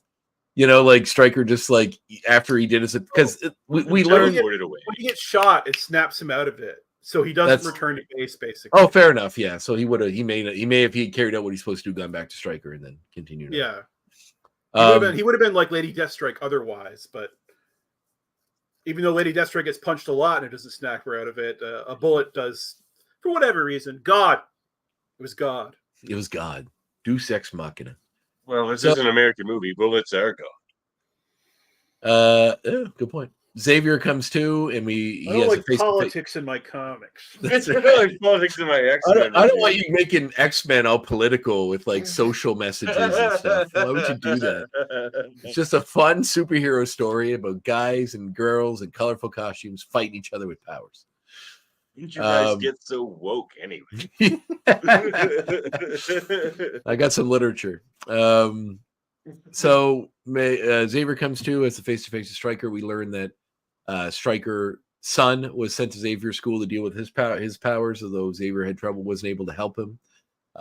When he went back home, he blamed his parents for his condition, punished them by beaming horrifying images in their heads, and Stryker's wife used a power drill to try to drill them out in her temple and kill her, which led him to obviously believe that mutants are blight. He has and blame Xavier for not being able to help him, I suppose, and using all this. Like a twist. Dave, what do you think? Is this character? No, because it's mentioned well like before. Off of like Proteus mixed with Legion. It's I mean it's Jason. Like, it's Jason. So he's mastermind. Is this guy, right? Yes. Yeah. Jason. Oh, Stryker. you think that's Jason Weingard? Yes, that's who I think this Jason is. Weingard? Oh, because he's an illusionist. He casts illusions. Yeah, that makes sense. If you look up the son of William Stryker, okay. Now here I'll point out that I don't think William Stryker is a reliable narrator. Oh, fair enough. I agree. I think he was already involved in using mutants as weapons when he found out that his son was a mutant. Took him to Professor X, who he, in his understanding, had like some kind of cure for this sort of thing. Didn't work out, and when the kid got back home, life was hell for him, and he took it out on his parents. Like I don't think that he was just fucking around or whatever. I think that his parents were pieces of shit, probably had some of it coming, and then, you know, as he gave in to doing those kinds of awful things, Jason got worse and worse and eventually drove his mother crazy. But I can't believe I never clued into that though, Jason. Actually, according to the internet, because he's listed as Jason 6783 or whatever they call him in the movie. He's a supervillain, the son of William Stryker in the comics. He was introduced in the God Loves Man Kills. His character was later reintroduced in all new X-Men 19 from 2013. He was officially given the name Jason Stryker in that version. At this time, Jason's mother, Marcy Stryker, got pregnant. Her father, William, was still a colonel. After the couple crashed a car in Nevada desert, Marcy went into labor, forced Stryker to deliver the baby. So he's the surviving baby. Yep. Fell unconscious in the process upon waking up. In that God Loves Man Kills, he says he kills the baby. William saw his son's birth, a sign from God, causing him to turn to a religious fanatic. As an adult, Jason was kept alive, and Stryker resorted to AIM to treat his son's mutant condition. That's what they did later. As an adult, he joined the Purifiers to continue his father's work. So he's not Jason Wingard. He's just a Jason Stryker. Yeah, Jason Stryker. Okay. He's in the Ultimate Marvel universe as well, and in the film, he's shown in Wolverine Origin as well in a cameo. But yeah, so that's his stance. So anyway, we learn this is where Xavier surmises that the attack on the president was created by Cox to give him and stir up enough fear that they will give him permission to enact this plan. Cox, eh? Right. And then, you know, and he also mentions that Cyclops is getting a re-education, meaning that they're programming him with we also learned that the stuff they use to control people is literally fluid from the brain of his own son, who he lobotomized and uses as a weapon. He says his son is dead, and this is just a weapon, basically, which is his son Jason, who has 2 different colored eyes and has a big scar on his head and is in a wheelchair. And they use his brain goo to mind control other people. See, for me, that I didn't really like that motivation. I love Brian Cox's performance and like everything up to this point with Stryker. I love, but I didn't need the personal element to it, like that he had this whole past with his son. Well, it matches the William Stryker. I liked him better thing, as just like a guy raging against all mutants without kind of that's the personal. Yeah, you think that it's better if the comic book Stryker. He's just more of a fanatic.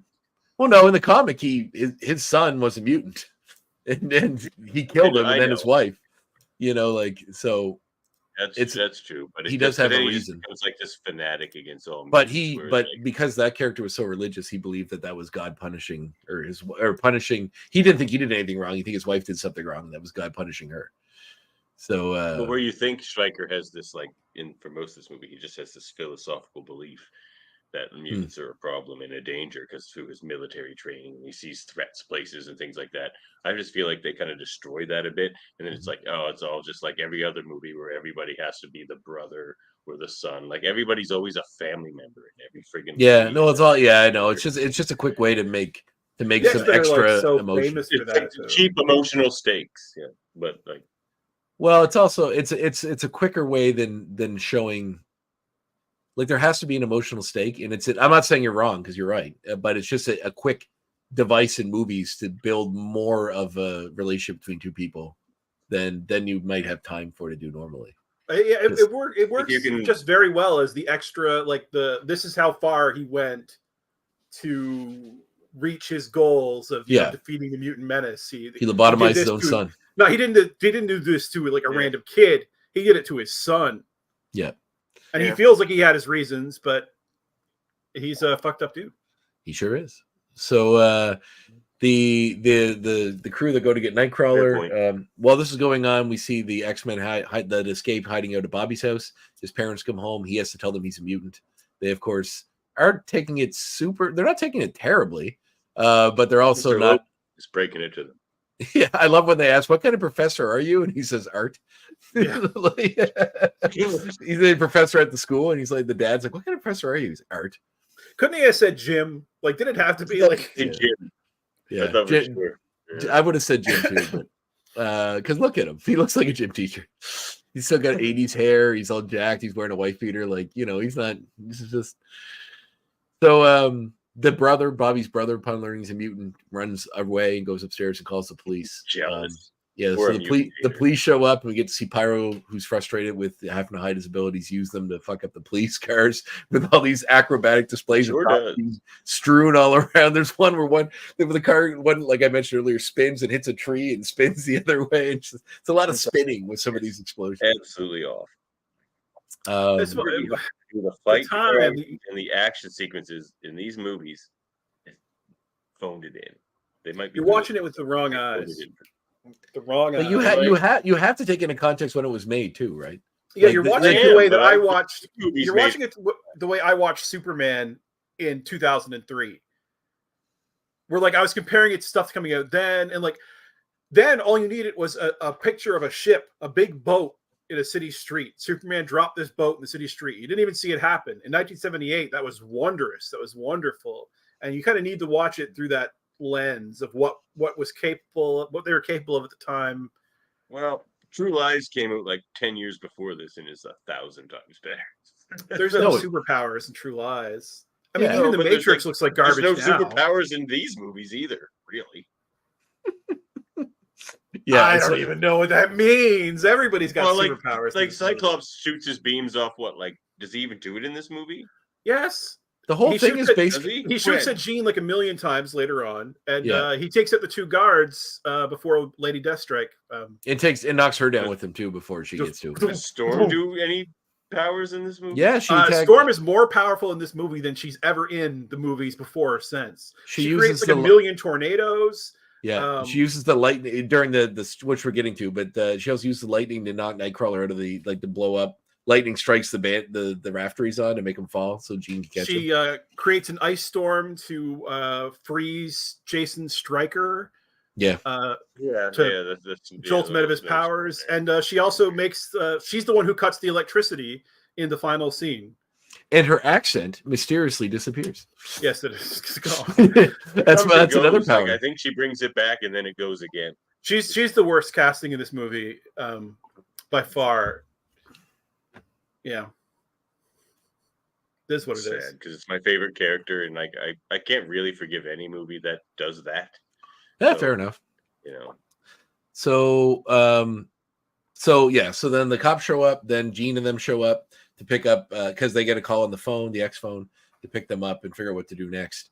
When that's happening, they're chased by the military, who were probably tipped off by because of everything going on with the fight. They basically like make a slide note to Pyro for causing all this destruction. It obviously put them in a higher bracket of being chased after by the police, I guess, who have jets now, or at least the military. So there's a whole scene where they're shooting missiles at them, and Storm's making whirlwinds to try to distract them. Jean's using her powers to send the missiles away before they strike the ship. However, she gets spread a little too thin, and one does clip the ship, causing it to go into a tailspin and crash. But before they hit the ground, they're saved by...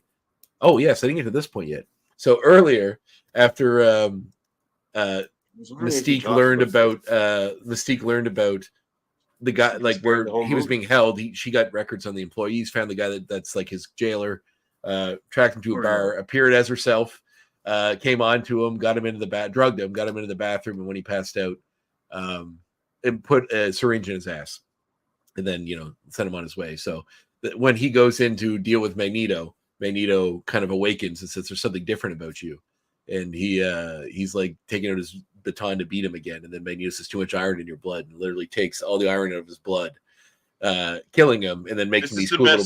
This is a really good scene. Whole franchise. Yes, it is. It is. Yeah, it is. And it's something that's like so raw and crazy. Like it's like when the MCU gets to Magneto, it's not going to be this good. I agree. This good. It's not, but I disagree with you there. I mean, it's going to be hard to get an actor that good, but they can make him more like Magneto. You know what? It's going to be hard to top this scene, maybe, but they can do it. There's been Magneto scenes in the... One of the castings that came out of them saying what they're going to do with that was Daniel Craig, and for some reason, I keep thinking I like that idea. I think he'd be a good Magneto. I don't know. I mean, I'm very bad at picturing actors in roles. I think he would be great. If I saw it, I'd love it. I don't know. Yeah.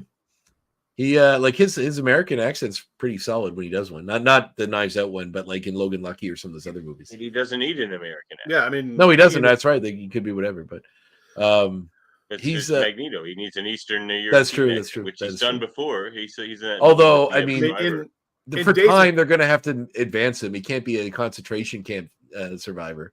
In Days of Future Past, he has 2 different accents. That is true, depending on what timeline you're in. So they so 3 actually, since the little kid did have a German accent. he makes these balls to the metal, use it as bullets basically to kill everyone, and then turn them into platforms to walk. It's very cool scene when he turns one into the platform. Good stuff. Yeah. Oh, it's super good. So then and when Lorio first walks in and Magneto's still pretending to sleep. And smiles because you see him. You see it ping, and then he recognizes. He feels that there's his blood. So he just goes, no. Yeah. Like you are so screwed now. You're so screwed. But yeah. So before the jet hits the ground, he is stopped by Magneto, who is with Mystique, and in the middle of the woods for some fun. I'm not sure why he was there. The movie's big, like you're supposed to like dovetail your plots together, but they had no reason for Magneto to be walking with Mystique in the middle of the woods. You don't have to explain that to your audience, but you definitely can't have a Russian because that would require too much explanation. I mean, that's a pretty big one. You would have to have a whole scene explaining why he was tracking the X-Men or how he got to where they were. I'd assume. I guess it's supposed to be they're both heading toward the same place, but how do you get there on fucking foot? Well, actually, they don't know where they're going yet because. So what are they doing there at all? Yeah, exactly. They don't know yet. It's worse. The only thing I can use to explain it is that Magneto was trying to get to the X-Men to get to Charles to work together on this, but that's the only explanation in my headcanon I can come up with. But how he would have known where they were at Bobby's place? Maybe he was listening to the radio scanner and heard that they were at Bobby's parents' house. I don't know. So he's got like a police scanner. He's got Toad like sitting on back.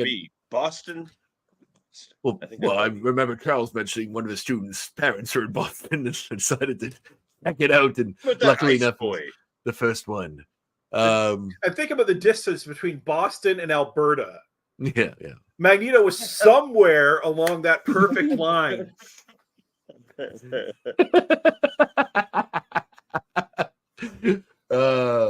Movies. You gotta give this movie such a bigger rating than it deserves, Andre. Yeah, damn right I am. Am I. I mean, you can check my Letterboxd right now to see what rating I'm giving. Well, I haven't rated it on Letterboxd yet, but I will probably do that after this. So then we then they have a little powwow, hang out, and learn about what I shouldn't have used that word. I'm sorry. A little hangout where they kind of compare notes, and Stryker tells them that Stryker's been interrogating him. That they're building another Cerebro. And that he knew about it because he helped Charles build it back in the day. So that explains all that stuff. But then they're trying to figure out where they got to go to find him because Stryker did manage to get 6 kids, I think they say, out of the school. Yeah, the rest had gotten like away. So they got to go find him. At least 3 Arties. 3 what? Arties. Oh, yeah, 3 Arties. You got 6 Arties at the school. It's a lot of Arties. The Artie to Leech ratio is just off the charts. That's what they're studying. Look at these Arties. So much Brian Artie. Singer, the X-Men's nothing but Magneto, Xavier, and Arties and Leeches. He doesn't care about anything. Yeah. So then they decide they need to, use Jean's powers to try to go into memory and figure out where he's from. Of course, Wolverine assumes that it's him that they need to do that to. But Charles tried before, but then Magneto. I do like this little connection that they have where Magneto keeps saying like it's not about you. Like this is like the third time. The last movie. It's almost like the exact same plot as the last movie. It's called a callback. Wolverine thinks it's called a callback. When your whole movie's a callback, it's not called a callback. It's not the whole movie, dude. It's not, and it isn't because this time Wolverine is the like linchpin, basically. Like this is like it all involves stuff from his past, blah blah blah. This should have been the Wolverine. But it's kind of coincidental. Like Wolverine being there isn't related to Stryker's plan. Stryker didn't even know he was there until Stryker attacked the school. So it just happenstancely fell backwards into him having running into Magneto again. But Magneto played Wolverine, but Wolverine played nowhere in his plans. If anything, Wolverine's involvement is what undoes his plans because they have enough connection with information they get from this and when they get to everything else that but anyway. So Magneto, how Stryker can't resist Wolverine. He like comes to the door. He's like, "Oh, who's come home? Let him in. This is a good one.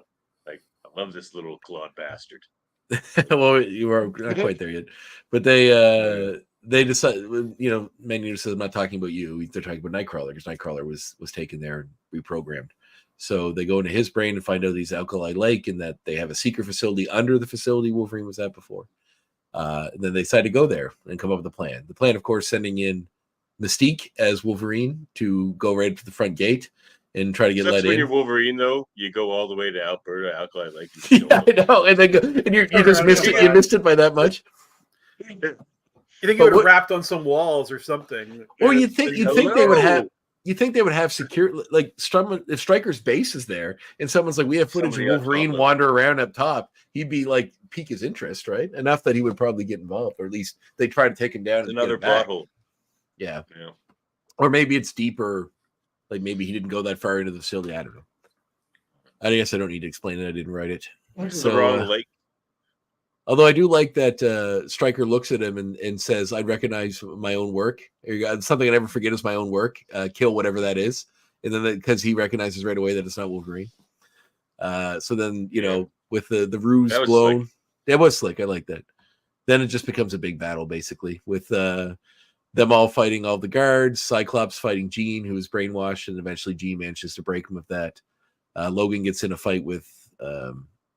earlier on when they were talking to Xavier, we see Lady Deathstrike like looking at her hands and kind of coming out of the brainwashing, and then Stryker puts more goo in her neck, and she snaps back to it. But Xavier's like, for a mutant hater, you keep interesting company. Yeah. So, but to him, they're weapons, right? He doesn't. So you think you want to keep a few of them around, as weapons against other countries? I have headcanon. What turned him from like these are useful tools when he realizes at some point off screen that a mutant can be born anywhere, so it can't be something that the US can exclusively use to like that's a great point overseas. That is a great point. That's a really good point. So then Wolverine is a big fight with her. Just before that fight, he does have a face-to-face with Stryker for a second because Wolverine comes across where he was made, basically. It has flashed of memories of being injected with the adamantium, and he sees the liquid adamantium. And Stryker says the problem with adamantium is you need to keep it hot to keep it at a certain temperature, because once it cools, it becomes unbreakable. So, they have this big pot of it stand like this, it's Chekhov's gun. Once you bring it in, they're going to use it. So then, and he says, I used to think you were the only one, but you're the only animal of your kind, but I found another. And then we see Deathstrike. She has I was wrong. Adamantium like fingernails that come out that are long spike things. They get in a big fight. She has like her whole forearms. This fight actually was pretty cool. I thought like it wasn't. Yeah, it is. Long, and I also it's think when cool. Mystique fights the guards when she reveals that she's Mystique, there's some cool flippy action. Yeah, she does do some pretty cool flippy. Okay, I'm gonna burn another X point then. I'm burning a lot of X points, but like, why does Mystique have like friction powers in these movies? She has she's like so slippery. Well, and the opposite, like she can stick to walls, so she can like increase her friction because if she wants to jump and stick to walls. Because she can change her surface density. But then, like, she can make it all patty, or she can make it all super slippy. Yeah, she can make it super slippy. She can make herself have like virtually no detail whatsoever. Yeah, because she makes her hands catching scales. Yeah, okay, all right, you've convinced me. But it looks silly when she goes sliding under that door and gives them. No, she gives the finger, brother. She gives the finger. Like, how do you think effects work, Davan? That's what they do. They probably pulled her with a rope and then use security to take it out. Better. Like you can make things look better. Like there's the middle finger lampshades. Okay, there's a difference between me doing some special effects for a movie or like Tom Savini. Okay, Davan, your homework. There's levels to this shit. Your homework is to go home and watch the Jet Li movie, The One, and you tell me if the special effects and the fighting in that is better than this. Just because that was around the same time. Thing, like it was a big special effects movie. Dragon, it was no. You don't remember this movie? Jet Li plays a guy. It's one that it's one we almost brought up for the multiverse episode because it's a guy who there's a criminal from another reality that looks just like him, also played by Jet Li, who's killing all of his other alternates from different parallel universes because he gets stronger. It's kind of like Highlander. And then so this one guy from one world has to fight his double from another world. I feel like Jason Statham's in it too early when he was young, but it's a big multiversal fight thing and it's full of kung fu and special effects because I don't think it's probably much better than this. And that movie was all that. Everything in the era was really floaty. Everything. Yeah, 100%. I mean, this was the Crouching Tiger, Hidden Dragon sort of thing. So we did get a lot of that at the time. But anyway, so we basically learned during all this earlier on during the fighting thing that the whole plan is they're building another Cerebro. They're brainwashing Xavier with the aid of Jason to have him use Cerebro to. Oh, this comes up in the talk. Yeah, I feel like I glossed over a few things, but this comes up in the talk earlier where they say that Xavier's so powerful he could kill everyone with Cerebro, and that's when they know what's happening. So Cox Stryker's going to use drugged Xavier with the aid of his lobotomized son and the Cerebro unit they built at their facility to have him kill all the mutants on the planet by using the helmet. Magneto has the helmet that protects him from that, so that comes into play a little bit. There's also a nice moment where we see him interacting with Pyro on the plane on the way here, where Pyro is kind of dismissive of his own powers because he can't create fire. And Magneto has a great line where he says, "You're a god among ants. Don't let anyone ever tell you different." Because he has such a high view of mutants over humans that no matter what your ability is, you're better than them. What's your real name?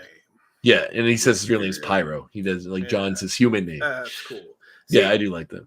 Oh no, I'll wait till we get into the. We'll get into it about Magneto. But can you imagine two Magnetos in these movies, and they're both Ian McKellen. It depends like what line he's giving. Could you imagine? Oh, there's two in the next movie. They're drastically different characters for the same reason. But the idea that like imagine if Magneto got his wish, so the whole world were mutants. We're all mutants.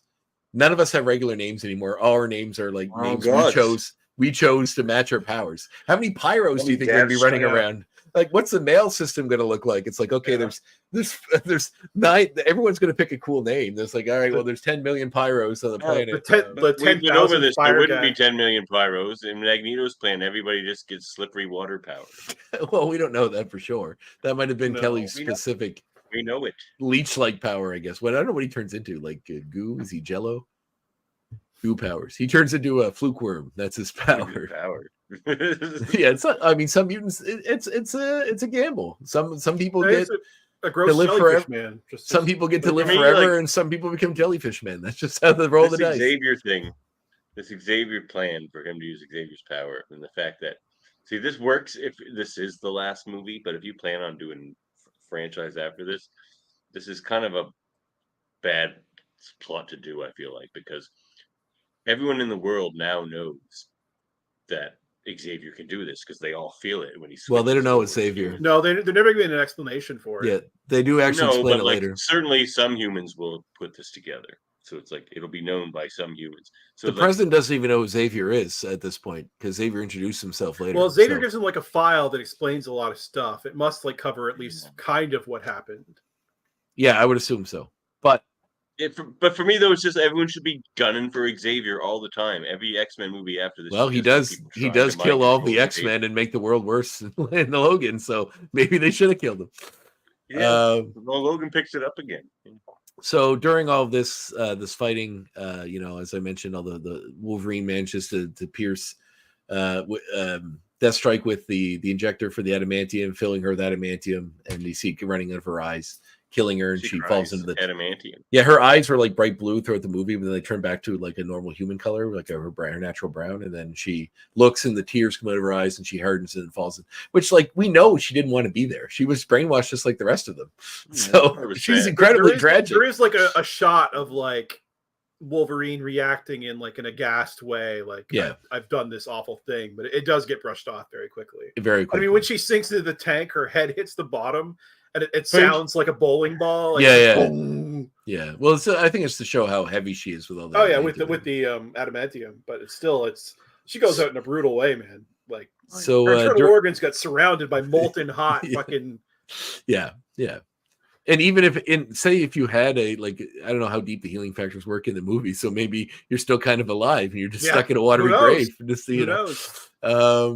You could show up as like a Reaver, like in a Cyborg in a future movie. Yeah, that would have been fun. All that too. Like, I mean, didn't they kill Wolverine in the comics by covering him in adamantium for a while? Yeah, well, he was never dead in there. So then we got Old Man Logan for a while. So then during the fight, damage happens to the structure of the facility, which we learned is underwater of the dam in Alkali Lake. So being shown that Stryker's seen that the dam could collapse, he looks at the pressure and sees that it's getting higher. He tries Jean to make does that with a psychic. Yeah, when she's fighting Cyclops. Yeah, I couldn't remember his likely sit in a crater of limestone.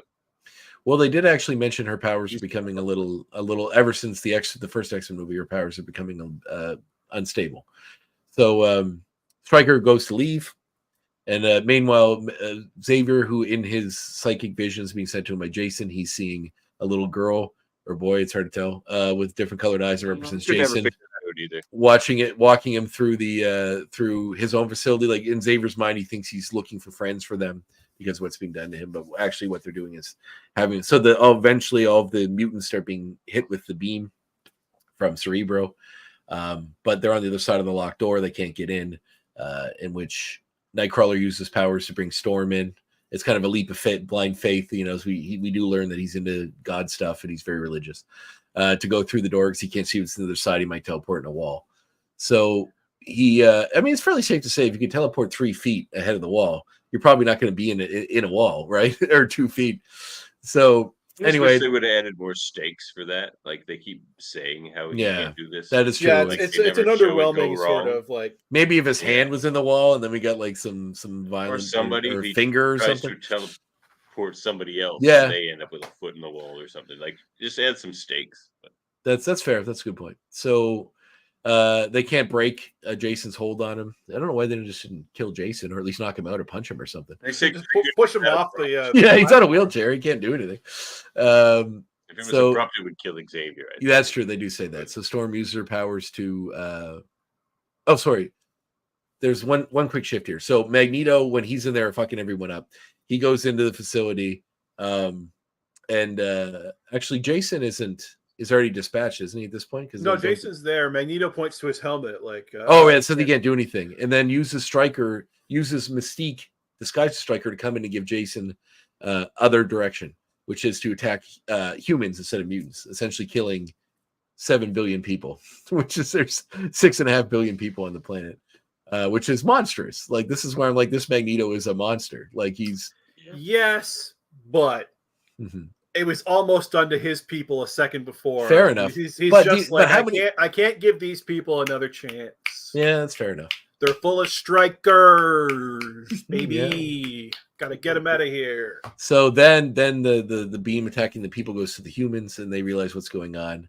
Then they try to get in, but the door is closed, and they get in the other side. Storm uses her powers to make an ice storm and snap Xavier out of what he's doing, and therefore kind of saving the day.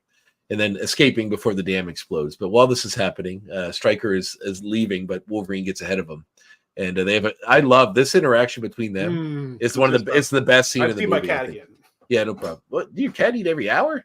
How often do you feed your cat? Cat's got diabetes. No, he eats a tiny Man, bit. is his name Wilford? Wilford Brimley. He's got type 2 diabetes. So, Diabetes. yeah, and this is where Wolverine pins him with his claws to the side of the plane. Stryker says, you came to me. You act like I made you into this, but you came to me asking to be part of this program. And he says, you were always an animal, Logan. I just gave you claws, which I thought was, I mean, he had bone claws already, but I do think it's a great, I love that line. And, it does put some seeds as to not knowing who Logan is more. It makes you a little more interested in finding that out. So Wolverine chains him to the plane, says if we all dying here, you're dying too, and goes off to go help everyone. While this is happening, Magneto comes across, after he changes the plans, he comes across Stryker, and then fucks him up further. I don't know why Magneto doesn't just kill him, but Magneto, because at this point that happens before the shift, like when Wolverine puts him to the plane.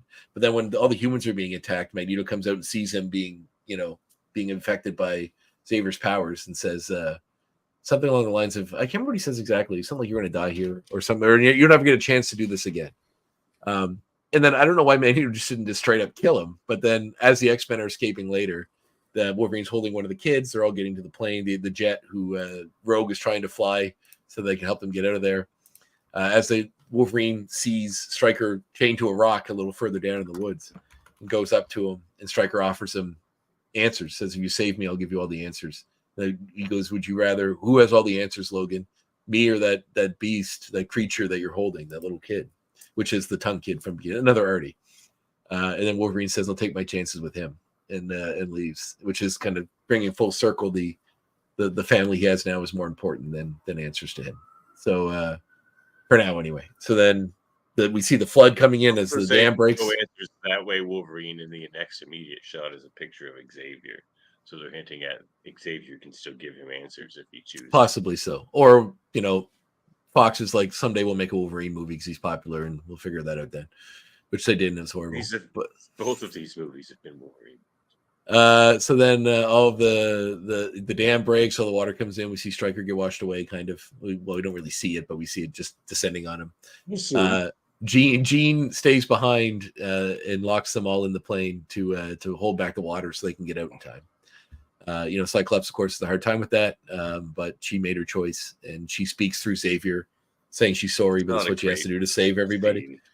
It's not great. It's kind of glossed over. They even have to kind of talk about it later in the movie.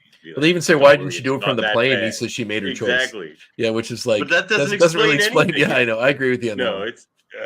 So she gets washed away, and then they fly to safety. Earlier on, I forgot to mention during the campout scene with Magneto, Logan came on her and kissed her, and she said, "Don't make me do this." And he says, "Do what?" And she means make this decision because she doesn't want to. Shut his brain down. She's happy with Cyclops and doesn't want him to make her have to hurt him or change her life or whatever. So later on, the way you catch keys is just a big flex. Yeah, I saw the way you caught those keys, and it's not working. Cyclops didn't even know it was a debate. He's like, "She chose you." Like, what? Yeah, I know. This is a question. What are you talking about? Charles says they immediately have to fly to Washington. What? Charles says they have to immediately fly to Washington, where because the president's giving a speech about what's going to happen because what happened with the attack on him. Bad too. Then he freezes the room midway through his speech on TV, explains that Stryker is the one who. Xavier would freeze them before the whole thing started because now he's done it mid-speech, so now it's not this secret. Well, they didn't get there in time. They just got there when they got there. I mean, that's the explanation. Whether it's a good one or not is the explanation. And you just don't do the plan. But I don't know. Yeah. Well, I mean, it's better to stop him before he says we're going to put all mutants in camps, isn't it? Yeah, I guess. So, because then it's hard They're for him gonna to know he was backpedal. coerced by mutants because there's like Well, they this don't. big TV glitch. Well, and yeah, then they that's glitch gonna out need the screen. explanation. They freeze the room. The X-Men appear. Magneto or Xavier explains that they're mutants and they stopped what was going on. They give him a sheet, which is all these files that It was a live Stryker had. broadcast. Well, no, they Yeah, glitch out. They glitch out the TV screen. People at home just see it go black. That's fine. Yeah. Storm does something with electricity. And Yeah. so the president is left to decide. We don't see what he says, but instead of deciding to turn this attack into a reason to mutants, he has to answer for his own. It also There's like also, it also I'll seems. get into this X points. Well, I I just should want to write these say down. it seems very much to me like it does seem like righteous, and they're like, well, you guys sent the government to attack us, chained us, tried to use us as a weapon. Like, you did this, not us. We stopped it. And then, but it also seems like we can come in here and fuck you up anytime we want. So Well, maybe that's what it Professor X says it's not a threat. Don't worry. We're here to like clear the air, basically. Yeah. But then it ends with Wolverine going, "We'll be watching." Yeah. That's a threat, sir. That's a threat. And also the guy that attacked The him guy before who's is in the trying to room stab with him them. Like, why Yeah, wouldn't they leave waving to him. Nightcrawler in the ship and just say that this might complicate things a little more? Maybe we should. 100% a threat. It's 100%. So anyway, then we see Xavier teaching the book, The Once and Future King, to his students, and we see Cyclops having trouble dealing with what happened to Jean, and Wolverine saying Colossus that is very, very remedial because he's a 19-year-old man in a class with 10-year-olds. that is true. He does look like a full ass Everybody's man. like waist high to him. He's like They're, special peeking needs. in That's the why he's door in to the see what people are talking about. He's Colossus like is he's like like this special movie. needs. That's what they have in the class. Like he just had this like he's on a different level. And he's just running around beating the shit out of like adults with a. Yeah, I'm from Canada, and they think I'm slow, eh? Maybe It's he's like got that, that. but Maybe he's got that Robin Williams Jack disease, like that movie Jack. Maybe Oh, he yeah, just four part times of fast. mutant power. Yeah, That it must actually be is it. just 10 years old. It is just maybe Jack is an X-Men movie. So anyway, I think we The can make worst this one. connection. So we see before Xavier's about to start, he senses something and looks off in the distance and smiles. Someone says, "Are you okay?" And he says, "I think is everything okay?" And he says, "I think that it will be." And then we see the lake that was made after the dam burst, and we see the shape of the Phoenix flying under it or above it. It's kind of hard to tell. So It's coming out of the water. end of movie. but- You think it's swimming? It's swimming under the water. Yeah, it does kind of look like that. End of movie.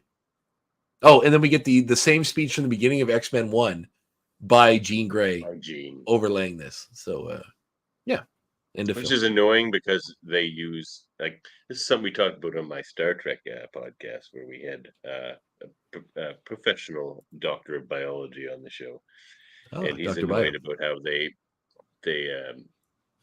misuse the word evolution and everything and what Yeah, evolving they do. is. Yeah, but They that's do that in central to this. the That's whole like what X-Men. Jean Grey is talking about is not evolution. That's mutation. Yeah. Nothing they ever talk about in this movie is evolution, and they keep using the But word that's evolution. that's your problem with the X-Men franchise, then. Yeah, they do that a lot. It's No. not just in these movies. No, it's not just, but like it's very jarring when Jean Grey says it because they're just talking about it feels like she's talking about her leap forward personally as Phoenix because you see the Phoenix. I And do she think starts to do they're that saying that like she's mutant +1, basically. Like Yeah, she's the evolving, next but that's step. not what evolving is. No, but Like, she they're no being- she's not. She well, we learned in the third one that Professor X and actually went in and put in a damper to keep her from turning into this super duper mutant. But I think what the end of the movie is saying is that she was always the next step. She's mutant tomorrow. Yeah. Tomorrow's mutant. Well, Which that at was the time, X6, when this as came out, I cover would preferred have it. believe. I preferred that to the comics Phoenix because for some reason in 2003, 2001, I wanted X-Men to be mutants. That's it. I didn't want cyborgs. I didn't right want back. space aliens. I So see. when they did a mutant Deathstrike, I was like, okay, now Deathstrike's cool. She's not some cornball. So did you like cyborg. organic webs? Were you one of those organic I web did like boosters? organic webs. I Oh, did. no. And I'll tell you Dave. why. I don't anymore. I still do. Because What? like without the webs, there's very little to be like he has spider powers. I guess he sticks to walls, but like spiders aren't famously strong. Spiders don't have. Spiders also shoot webs out of somewhere is very different. That's the. poetic license. I don't know. It gave him an actual spider thing that was like connected to the spider itself. Other than like you're asking an audience to buy two things: that a guy was bitten by a radioactive spider that gave him spider abilities, and apart from that, he's a super genius whose one contribution to the world is inventing a spider web. That's two big asks at once, and it's weird that we've gotten to a place where a mainstream audience can accept that. It's crazy to in me. one sentence. Yeah, I made it myself. Done. It's insane. It's insane. It's a comic booky thing that works in comics, and the audience now has been primed. You can ask a mainstream audience to accept anything with superheroes, and they'll roll with it now. Yeah. In 2002, it was a different game, and I get why they were like. But I think they would have. I think that was just an assumption made by studios. Like, these audience can't handle superheroes. It's like, okay, executives, you're right. No Spider-Man movie has ever benefited from a scene where you see him invent the thing. It just brings it down. They've only done it once, and that was Amazing Spider-Man 1, and even that was convoluted. Like, he didn't really invent the web things. He found them at the Oscorp. Yeah, they never explain it in the Marvel one. He just says he made them, basically, and that's it. That's what I'm saying. That was perfect. Yeah, but we never got an origin. If you saw Tom Holland's Spider-Man origin, you'd be sitting there going like, "Come on." Yeah. Oh, we didn't need. He gets spider powers, and then the next week he's like, "You know what?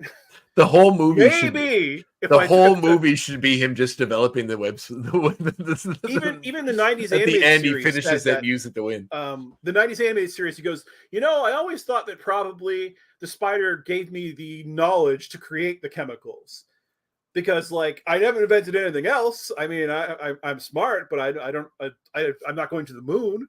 I'm not Iron Man.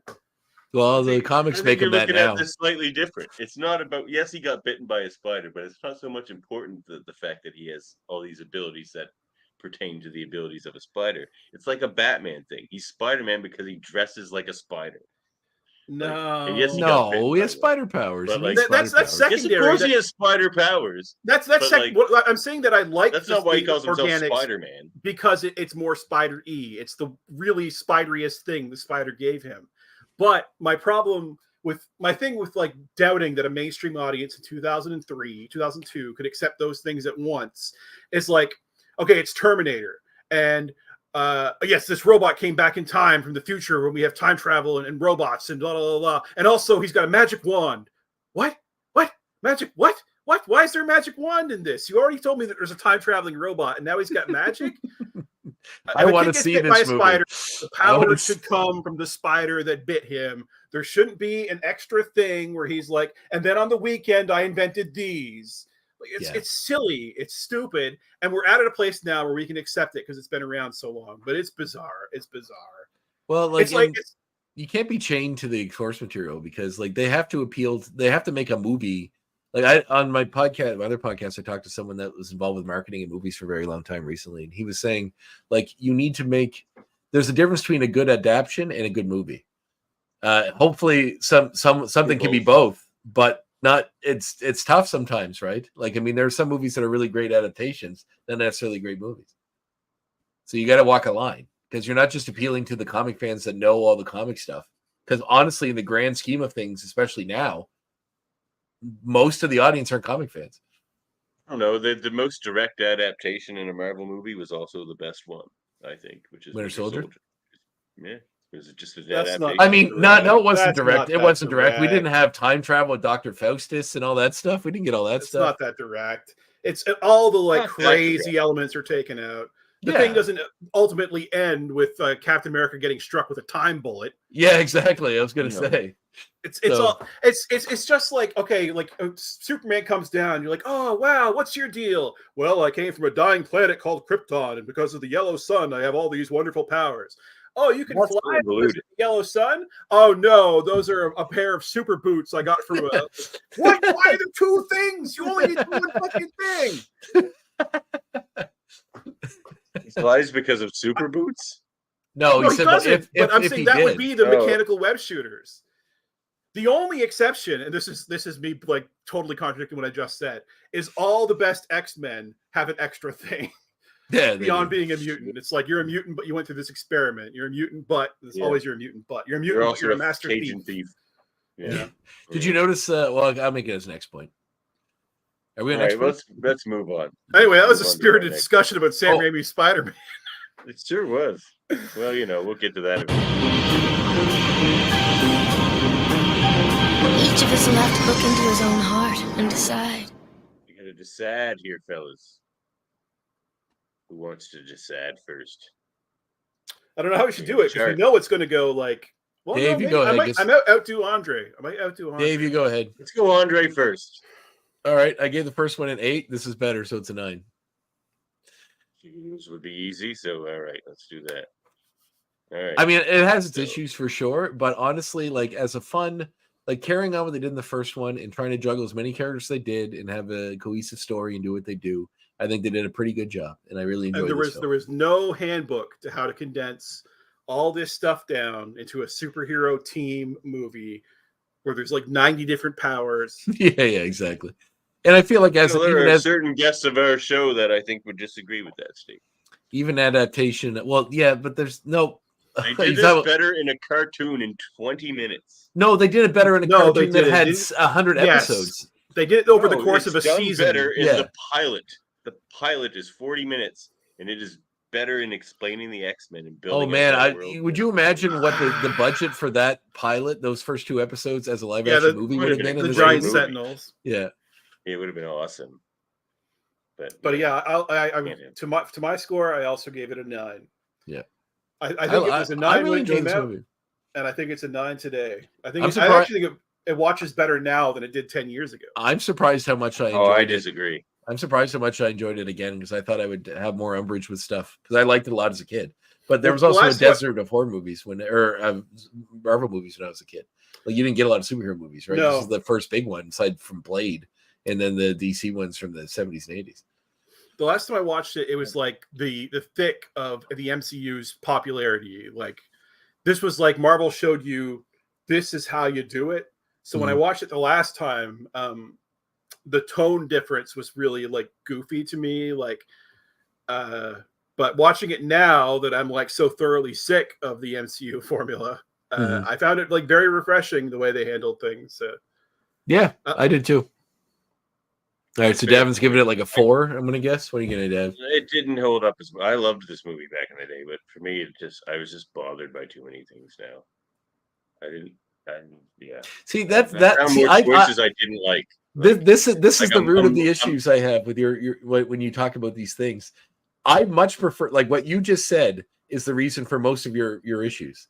But what you usually say is this is garbage, that sucked, this guy didn't know what he was doing, and all this sort of stuff. But at the root of it is like it's just you were bothered by too many changes to what it was, the source material, which is fine. Because this is a No, tight script. No, that's such a like. This Well, is that's a what you're really saying. tight script. It is what you're saying in this instance. I can't speak to all the time. This is a tight script, and I don't think you can knock it. It's not. It just, well, But because it's not the X-Men Davin tight. wants, it's all bad. Like It's or not- mostly no. those. Well, I explained things Cyclops- to you that have nothing to do with the X-Men that I have a problem with this movie. Like you said, Dave, like the MCU, you're sick of that formula, so it made this movie better. The things that I am sick about the I'm sick of in the MCU were in this movie. What I'm sick of in the US MCU is everybody being related. That happened in this movie, so it That's just made comics, this movie man. worse. That's for the me. X-Men. That That's is the comics, X-Men. though. The X-Men was like the original superhero franchise of like, here's my brother I've never mentioned before. Like Havoc. Like, oh yeah, I've got a brother. I don't know why this hasn't come up until now, but yeah, And my he's brother's And got he's also powers and like a stuff, too. villain, part of another team. Like he's not just a guy that pumps gas somewhere. He's got to be also a superhero. Yeah, and And also working for the government or doing something then else. Mr. Sinister comes along and is like, oh, you've got a third brother. And your It's also father is a space pirate. when we reviewed X-Men 1, I'm like it's just a Magneto, Xavier, Wolverine movie, and Andre was just like, yeah, well, they just wait. This is only the first movie. They just did the same thing again in this movie. It's like they had 2 movies now, and they didn't bother building. No, I on it. disagree. There was lots of storylines. How many with more Rogue and- movies before they Yeah. actually give us and not just a Magneto? Well, at least one more. Xavier Wolverine movie. Actually, 2 more because there's a Wolverine one. I just don't Wolverine's think not you in can first find class, except for, like, something a that list. does the superhero team thing, even minus superhero, in a movie until Avengers. The one Avengers. The properly. Avengers did it. Yeah. So they But didn't know the how to do it. Avengers, So the Avengers only works because they had movies introducing you to each of them first. yes. So I like, don't think that's even true. then, I don't was think sure that's the that- only no, it's reason. 100% true. If they made that movie and they didn't make agree with any other movies, you wouldn't know what the fuck was going on. Yeah, Like, I who's agree. Iron Man? Why is that guy got a spacesuit? Who's the guy in the Cat and Mare costume? You wouldn't know. And, It and takes, someone like, would 2 need to be minutes the to ultimate explain. No, it Wolverine would not, character, Devin. You're basically. crazy. You would, yeah. I think so too. At least It at would- the time. I think now you could just jump into something the way the Guardians did. But with Yes, Avengers, yes. Yeah, exactly. Guardians did it. So like, there's no reason they couldn't do it with the Avengers. Yeah, with but characters they're that everybody knew. They they're didn't need to aliens. explain They're the Hulk aliens. in 2 movies. They're They didn't need aliens. to They're aliens. explain- So if they have powers or abilities or are different, we know why, because they're aliens. It's defined by them. 2003. Let's take that date. Everyone knew who the Hulk was. Everyone knew who Captain. No, you everyone knew can't what make a those characters movie did. based on the fact that the entire audience is going to know everything about the Hulk, because we love comics, You but a don't lot need to know everything about the Hulk. Mainstream audience knows that he. Devin, gets the angry. average person It's if you strong. talk to the average guy in the street and ask him extra questions beyond who's the Hulk, beyond Bruce Banner, they probably couldn't tell you much. You don't need Like, more they have than to make they have to make movies that appeal to them. No, you're just saying they don't need it, that they know enough about the Hulk. You don't need to explain who the Hulk is. that. Exactly. They They know don't. he gets angry They and don't. gets strong. You don't think people knew that based on the entire show Not the he whole had on world. TV for years and years. yeah, I don't think so Yeah. either. No. you not can't the do whole things world. unless the whole world understands it. No, That's no, what- what? No, you're and you're, I you're could saying the argue- I think the opposite. Hulk- For any movie is the whole world. No, The you Hulk- need to identify the characters and tell you who they are and what their deal is. You can't just assume everybody knows everything about them because they're in comic books. People don't. You don't have to assume. Yeah, you're saying they should. You're saying they did, like the Avengers movie. If you go watch the Avengers movie and they made none of the other movies, that everyone would be able to Saying understand it, This and it would have made $1 this billion. everyone, but I would think is actually more of a target audience that does know this shit. But everyone in the world knows more about the Hulk than they did about Groot. My wife certainly Everyone doesn't. complained. She didn't know more about the Incredible Hulk than she knew about Groot. Bullshit. Probably not. Bullshit, Andre. Probably not. Bullshit. Has She she didn't ever read heard comics. of the Incredible Hulk? She doesn't Has read she comics. ever heard of the Incredible Hulk? Has This she is a ever very heard of it? different show than when it was the A animated green series. thing called the Hulk. Has You're she ever fighting. heard of a green thing called the Hulk? Yes. The Okay. answer Sure. is yes. Yeah. And has But she the ever Hulk is heard the of a best wooden guy? example. The before Hulk that is the movie? one that had No. a show in the 80s. Nobody knew who Iron Man was. Nobody knew who Captain America He had a was. show too for like a long time. He had Oh, several fuck. shows before. No, What, the Nobody Matt saw Salinger movie from the 80s? Yeah, that or 90s. That Like, a lot of these people pay also attention ran to. Reagan. that. I saw But, him with okay, Iron Man. here- He had, here's like, my several example of like cartoons. I'm not even ultimately saying that I know for a fact that an audience couldn't have parsed out the Avengers and it couldn't have been a big hit. It wouldn't have been as big a hit, obviously, without the movies leading into Well, it. it wouldn't have had the But budget it I had if the other do movies didn't know come that there before was it. nothing down to show that an audience would roll with that much. Because you look at Star Trek, the original series, you have a whole crew, a whole deck full of characters. Every movie is Kirk, Spock, and Bones. Kirk, Spock, and Bones, villain of the week. Kirk, Spock, Bones, villain Their of the week. formula. That was the formula going in. And Yeah, that's but really that's the same thing. Okay, we've got Wolverine, we've got Professor X. We know what these guys are about. We got Wolverine. He's discovering it new. I mean, Professor X and Magneto. We know what these guys are about. They're a dichotomy. Wolverine's the guy, the audience surrogate who's discovering all this. So he's the one we followed. He's just the one who's gonna. I would prefer it too if like Cyclops had shit to do in the end of the movie. If Storm had ever used her powers in a fight. But I can put myself very easily in the seat of the person who has to make an X-Men movie and is like, we got to make a ton of money. Audiences have to be able to follow it. What do we do? There has to be a main hero. There has to be the guy who saves the day in the end, who gets the final word with the villain. It's I'm of the gonna- era. It is better than the last one, so I'm gonna We give still it don't have a number yet. Here we go. What we got? 7 seems too high. 6 or 7. I'm gonna give Okay. 7. That's fair. That's fair. 7. That's fair. I would accept a 6 from you, actually. If I were 100%. a guy who didn't like superheroes, I bet that's the number I'd be giving it. I We don't should know. have a guy who knows nothing about, like, somebody who's never read a comic, who doesn't care about comics. If we could rope one of them into this, that would be very interesting because he would probably answer a lot of speculation we have. I'll say 7 just for the Wolverine protects the school scene and the Magneto breaking out of prison scene alone. I really like that striker scene at the end too, with Wolverine and him having the interaction. It's insane we're quibbling this much over 2 points. I expected you to give it a 4. That's No, yeah, No, because this is much higher than I would have the expected. first one a 5, and I didn't really like it at all. Yeah. Well, Davan, I try to be generous. If it's any consolation, I feel like most of the movies beyond this one will be less contentious because I'll like them more than you will likely. Well, probably. I mean, I like First Class because I think some of these other ones do things about the X-Men quite a bit better than these Singer ones. I like First Class. To me, like these Singer movies are pretty good movies. I get that, but they just don't. Well, Days of the Future Past and Apocalypse are Singer movies too. Yeah, I don't know. They're the movies that come after these are just like they just add Mystique to the formula. It's Professor X, Magneto, Wolverine, and Mystique. Well, except for First Class, because they're like we don't have Wolverine, but yeah, Mystique is the Wolverine in that movie, basically. Yeah, that's fair. Yeah, and then she has a whole past. Well, I mean, they're their own movies. You can't. I know Days of Future Past tried to. And now Mystique is Professor Xavier's sister because they have to be related, or the audience won't be able to comprehend it. No, it's just a way to build it. It's the way to build in a history without spending an hour explaining why they have a history. She was his pet monster. Yeah. She chose his house to break into for some odd reason. I'm not going to defend that movie too much, although I did like First Class, but it does have its issues. It's a generous 7. That's very generous of you. That's incredibly generous. I would have expected a 4 based on our conversation today. You're a kind man. You've got a warm heart. You are. I'm right. Because I'm a mutant with fire. You're pyro. You and all the other mutants with powers would be pyros. You and the 10,000 other pyros. Our X point.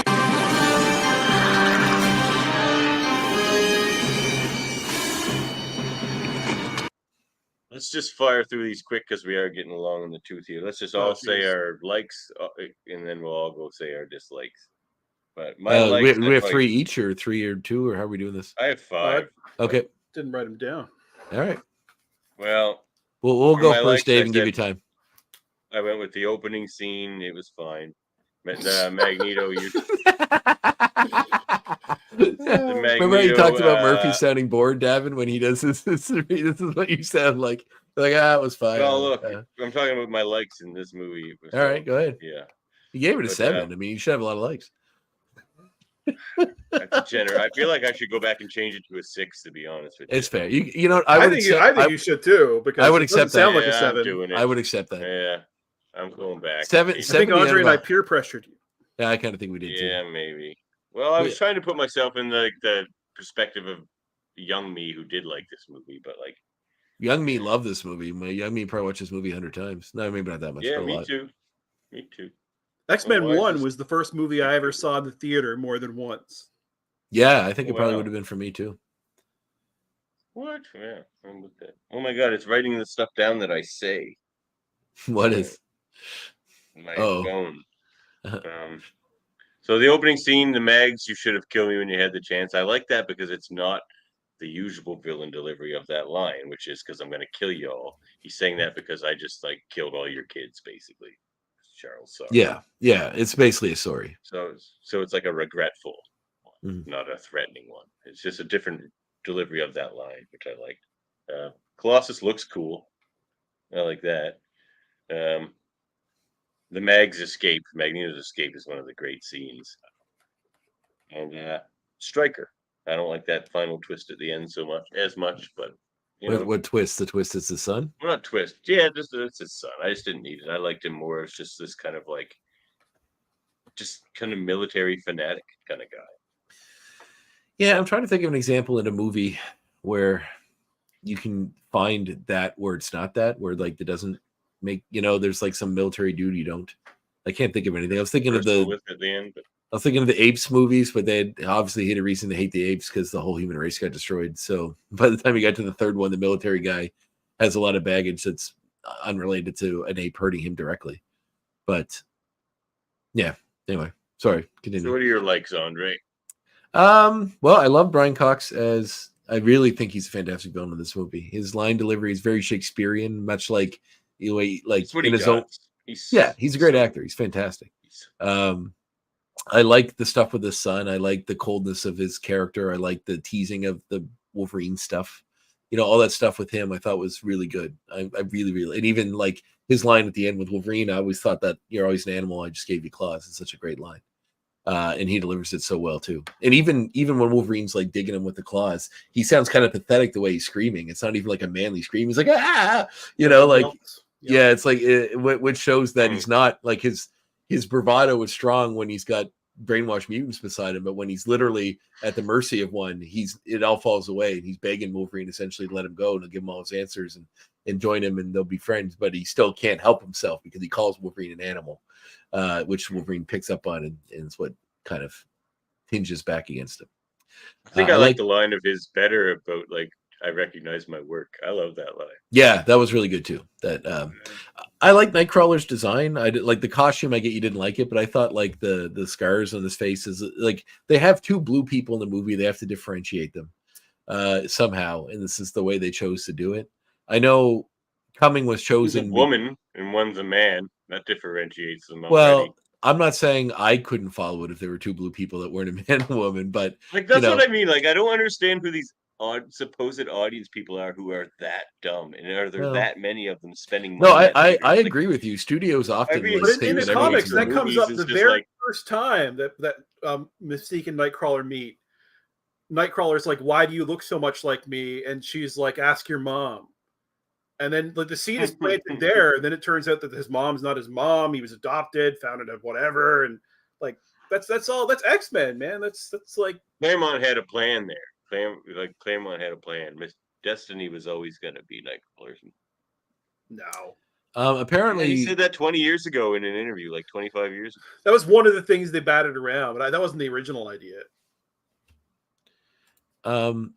So apparently Nightcrawler was the plan to be, or Alan Cumming was the plan from Singer all along to be Nightcrawler. There was a rumor that Ethan Embry, who was a big actor in the 90s, was up for the role as well. But Cumming ended up getting it. He actually he is fluent in German, which is part of the reason why he was chosen. Oh. And the design for Nightcrawler's makeup was done by Adam Kubert. So, that's, yeah. So there's that. I thought that was pretty cool in the way that he had done that as well. Wow. I'd have gone with Ethan Embry. Why? Just because of his look? Yeah. Well, you just wiki him like I did? Well, I recognize him from Empire Records. I didn't know his name. Yeah. Empire Records and Can't Hardly Wait. He's in The Walking Dead, wasn't he? Yep. He's a cool actor, actually. He's a pretty good actor. I like his smile. He's got a curt smile. Yeah. Oh, we should have went with Ethan Embry. Oh my God, he looks just like Mike. Well, as much as you can, it's not under all the blue makeup and whatever. One thing I thought was fun is the little Easter eggs. They tease quite a few in here. You see Beast on the TV talking in his non-Beast form. You also, I don't know if you guys noticed, but when Mystique was hacking in to find out where Magneto was being held, there are a bunch of names there that were other famous mutants. Remy LeBeau was one of them.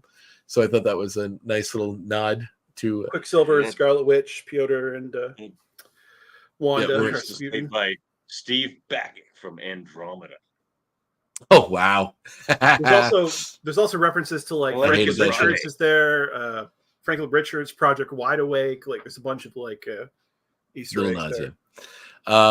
Yeah, that was cool. It would have been interesting. Yeah, I guess we did get Fantastic Four movies at this time too, or a little later on. So, but yeah, I like Magneto. I know, as Dave said, there are two Magnetos, and they really do flip him between being somewhat of a sympathetic character and then somewhat of a maniacal lunatic, and like it lands somewhere in between. But aspects of his performance I really enjoyed, like when he breaks out of the prison, when he's talking to John, and it's like, and you get John seeing the other side of the coin, that like Xavier's way is this way that he doesn't necessarily agree with, but now he's seeing what else on the other side of the mountain.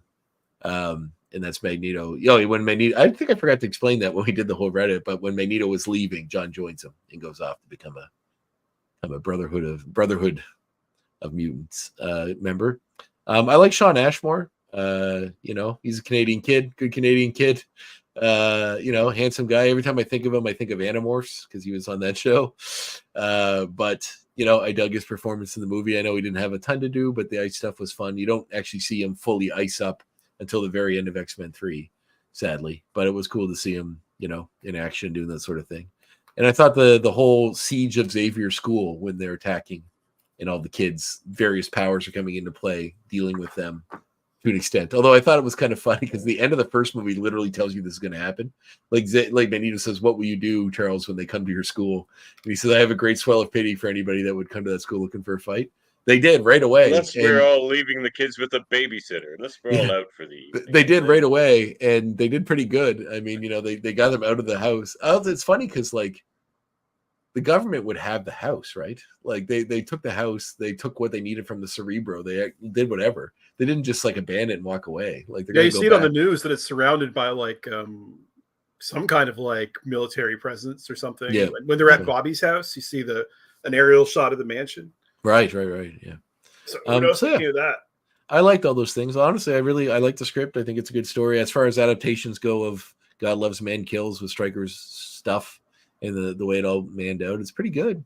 It's not. I mean, it's kind of loosely an adaptation of God. I mean, there are quite like I said when we did that episode on this, that like there are quite a few plot points that I didn't realize how much X-Men 2 took from it. Quite a bit. From what? The animated series? No, from the God Loves Man Kills story. Oh, yes. We did it on the show 2 weeks ago or last week? 2 weeks ago. 2 weeks ago, because we did the game last. Yeah, we did the game one last week. So we just read the book and then talked about it. And there are quite a few things in it that like Stryker's whole deal with like having Magneto use or Charles use Cerebro. It actually works out better in this movie with having Magneto be coerced into giving that information out than just having them run into a random contractor that helped them build the mansion 1 million years ago that they got the information from. So I don't know. I thought it worked really well. I really liked it. I'm pretty sure I gave you 5 points. All right. What are your likes there, Dave? Okay, I've only got 3 likes and 3 dislikes. That's good enough. That's good. The first one is just everything in the school. The whole idea that they have like a whole bunch of like mutant kids who are actually going there and like learning math and shit is basically from these movies.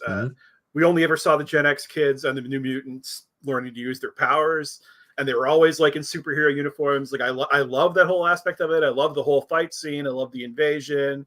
I love the visual of these like ghoulish military guys going through this school for like these awful prejudicial reasons. That's one. 2 is the coming out scene to Iceman to his parents. I didn't really talk about that too much. It's pretty good. It's revolutionary basically for the time, because like up to that point, the metaphor was always treated as like this is about race, and this like elevates it to like, well, really, it's actually a better metaphor for like being gay, since anybody could be born that way. But ultimately, it's such a useful metaphor because it can be about anything, because there's always going to be some kind of out group. And the X-Men are just a good way to get you to relate to them, even if you're perfectly on the in group. When the mother says, "Have you tried not being a mutant?" I mean, that's obviously like, have you tried not being gay? Like. And finally, the structure and the post 9/11 world that it came out in that includes the Once and Future book being read by Magneto and called back. What kind of leaders do we want? What kind of leaders do we want to be? The movie opens with the tour of the White House, where a tour guide is talking about a speech that Lincoln gave about unity, about not putting brother against brother. We should all stand together under one house. And it ends, and Lincoln wrote his own speeches. It ends with a kind of a Bush analog, reading his speech that he's going to say to America for the first time and parsing it, where it's like, do we like that word annihilated? And then Professor X leaves him in a place where he's like, okay, you've got to speak your own words now. And you were about to say that there's an enemy within that we need to persecute, that anybody wearing the wrong thing could be a terrorist. But here's the proof that, like that there's people on both sides trying to push for a war. So what are you going to do? That's left open-handed. I fucking love it. That's it. Those are my things. That's why I think it's a good movie. I also have some bad ones. Oh, yes. But what goes next? Let's hear your dislikes. Dislikes. I didn't do dislikes. Cyclops and Storm. I would just like to see them do something. I think Storm is horribly miscast. I don't think she ever acts like Storm. It bothers me to my core when she gets scared flying the plane, she's like, oh, Jean, the second bomb is getting close. Like, I've never seen Storm act like that, except when she's claustrophobic. One thing I'd like to point out, just the fun note I came across when looking up stuff about this movie, is Halle Berry dropped out of playing Jennifer Lopez's role in the movie Geely to be in this movie. Bullet dodged. Yeah, so I'd say she dodged a bullet. I can't picture Halle Berry saying turkey time. I don't think I've ever seen that movie, so. Oh, it's like a famous scene, turkey time. And he's like, what? Gobble, gobble. No, you never said that. Nothing about that movie is famous. Oh my God. Go to your browser right now and type in turkey time and see what comes up. Number 2 is just a lame one. Wolverine's hair in the beginning and the end of the film is like this high. I guess they were like, let's push it. Let's be a little more comic booky. You should have pushed it this way. Maybe it does kind of seem like they filmed that part later. Like maybe it was a reshoot or something else they did, because like it seems like he looks significantly different. He's way more clean cut. Like the way he looked in the rest of the movie.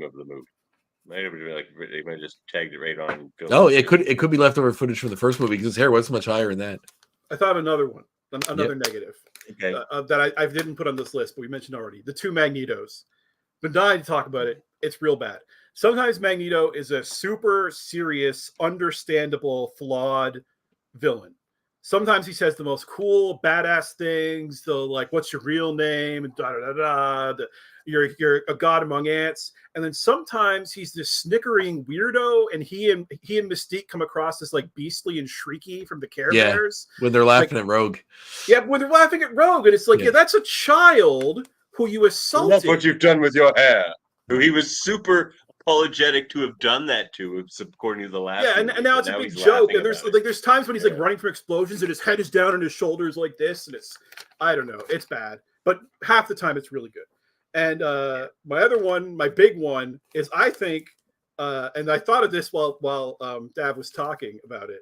I think that I agree so much actually that this shouldn't have continued on beyond this. It's the same as the MCU and the blip, the Cerebro being weaponized that way. Yeah. Because what they don't get into is anybody who was driving a car would be dead. Anybody who was in an airplane would be dead. Anybody who was swimming would be dead. Yeah. Like we're talking about minimum 500 million people gone. And it's just like, well, that didn't happen. And I think that's a huge mistake. If it's everyone in a car, there's probably billions dead. Like, yeah. Well, not everyone. Well, I've got people in traffic, but anybody in a moving vehicle is going to die. Yeah, 100%. I definitely agree with that. Yeah. Anybody being operated on? It was too big of a leap to go right to Xavier can kill everybody if he wants to in the second movie. It's just like they didn't need to go. It is a pretty even big. If they had like a cone of influence, like it was like coming out, getting further and further and affecting more people, I could buy that. But the whole planet had a seizure. That's a lot of dead people. And even if you had some kind of like, I'm sure some people would have had conditions that having, or brain histories of brain aneurysm or whatever. Like I'm sure, like MS, whatever. Like just some people, from that, from that mental stress. Well, my dislikes are many, but I'll they're myriad. Try pairs down. My cup runneth over. I've talked to most of them, but Mystique's friction powers, I mean, you explain them, so it doesn't bother me as much now, but I don't like the way she slides onto that door. It just looks dumb. I talked about it. The inverse plot from the last movie, I just felt like I was watching the same movie again because we just had watched it, I guess. Storm, definitely, it's atrocious. It's a disrespect to everything that is beautiful in this world. Cyclops, again, I agree with that one. Cyclops is just such a disrespected character in these. Especially in the next one. It's like if they did the Avengers movie. Imagine if they made the Avengers movie and treated Captain America the way. It's funny because when going back to these movies, I remember him being a way bigger part of them. In my memory, he's not in the middle. No, I know, but in my memory, I remember him being a way bigger part of 1 and 2, and then watching him again, I'm like, wow, he's really not. And in the next one, they kill him in like the first 2 minutes off screen. So, but nobody but Wolverine ever gets a real superhero fight. Nobody. Actually, one of my dislikes is the fight choreography. I found it awful. I didn't even find the Wolverine Deathstrike one was a bit better because it was quick and it was over with very fast. But the fight choreography is bad, and so is the action scenes in a lot of these is bad. And I didn't like the Pyro and Iceman thing. It's like the fire and ice thing. So clever. It's actually like the easy way out. It's like the low hanging fruit. But anyway, that's my dislikes. The Cyclops thing, like I said, this one I noticed it way worse than I did in the first one about how he's not being used. I do really love the character, and it's sad to not see him get his due. I don't remember how much of a due he gets in the First Class movies. I know he's not in them until Future Past. Is that right? He doesn't get to do anything. Yeah. Nothing cool. Yeah, Ty Sheridan plays him, right? Sure. Sure. Honestly, the goods in this outweigh the bads for me, but there are some things that are a little like every explosion with there's several big explosions where you see people get thrown and twist in the movie. At least two. I'm thinking it's more than that, but there's quite a few. When Pyro's blowing up the cop cars, it's very evident, but there's a bunch. It just hits them with a little fireball too. They just like this is like relatively. It goes under the car and it lights the gas tank. He sends it under the car and it lights the gas tank. Is what I guess is supposed to be happening. I guess, but the gas tanks don't explode like that. But anyway. Yeah, no, they never do. But that's action movie. Like every movie. I was watching Reservation Dogs the other day, and they were showing a motorcycle accident. The motorcycle was on fire, and I'm like, like great show. Great. I love that show. I love that show. Have you seen it, Dave? Yeah. One of the writers from it actually wrote the last. Oh, right. Yeah, She-Hulk thing I worked on. I'm almost on season 2. And I really, really, really dig it. The guy that plays the spirit guide is one of the funniest people in the world. He is so William funny. Knifeman.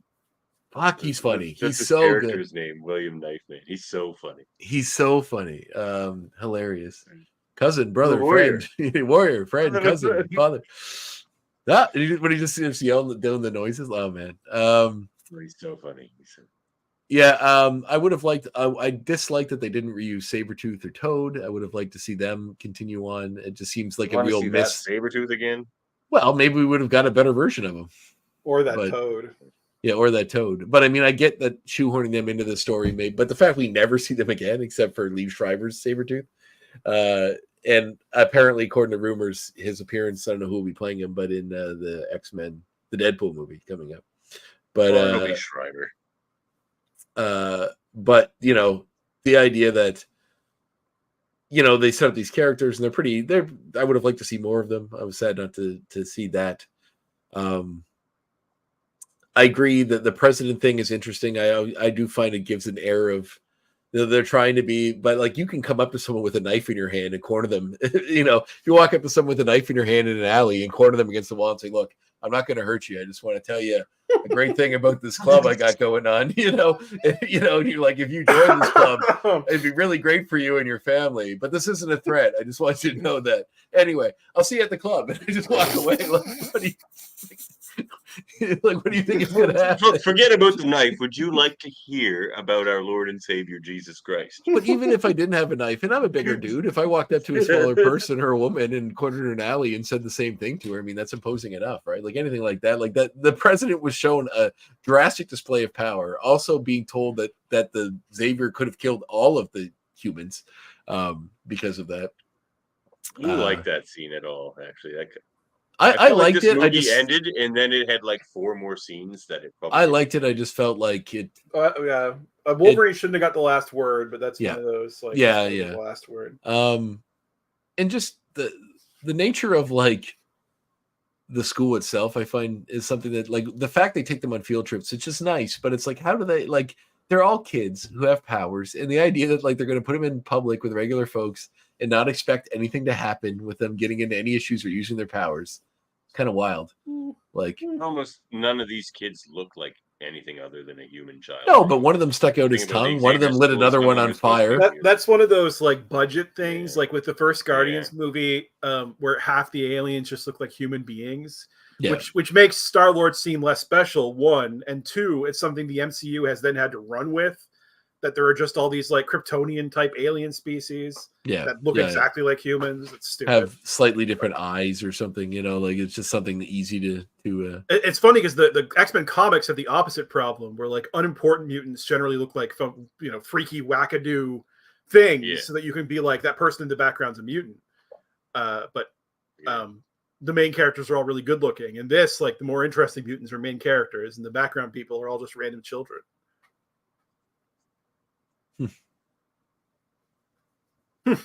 Well, that's true. Well, also one side note. Oh yeah, go ahead. I was going to say one side note is James Bamford, who's Canadian director, worked on Arrow a lot, was Hugh Jackman's stunt double, and apparently was asked by Singer to make a cameo role as Gambit because he did look like him in a scene that never made the final cut. So there is a Gambit scene out there that never got released. Well, we were going to do some other segments, but we're really long in the tooth here tonight, so I'm just going to skip to one segment that I think we should talk about. Yeah, save that for next week. But it's relevant to this. We should talk. Really? All Yeah. right, I'll come back to you. Glad y'all decided to join the party. Well, we had uncle of the show, Lawrence Bain, come on the internets today and say he is confirmed that he is in fact a voicing on the show again on 97, which we did know, but he made it very clear he's not voicing the wild man of Borneo Cave. So speculation time.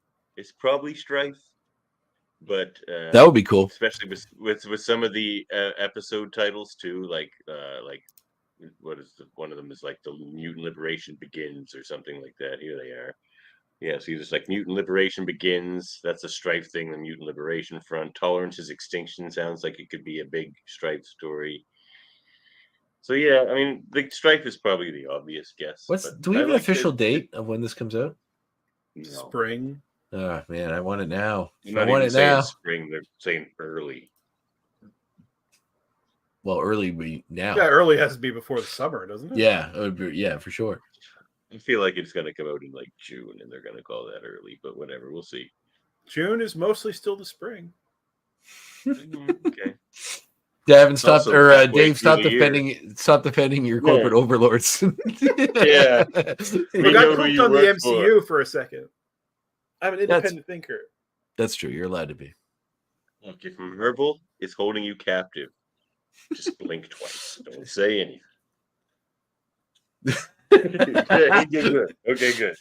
He's making sure not to blink. He's trying not to sneeze, and he blinks twice by accident. Oh shit! Oh, we call the cops. Yeah. Look, Disney has their friend Dave at night at gunpoint in his apartment. It's like, no, really, we are serious. Yeah.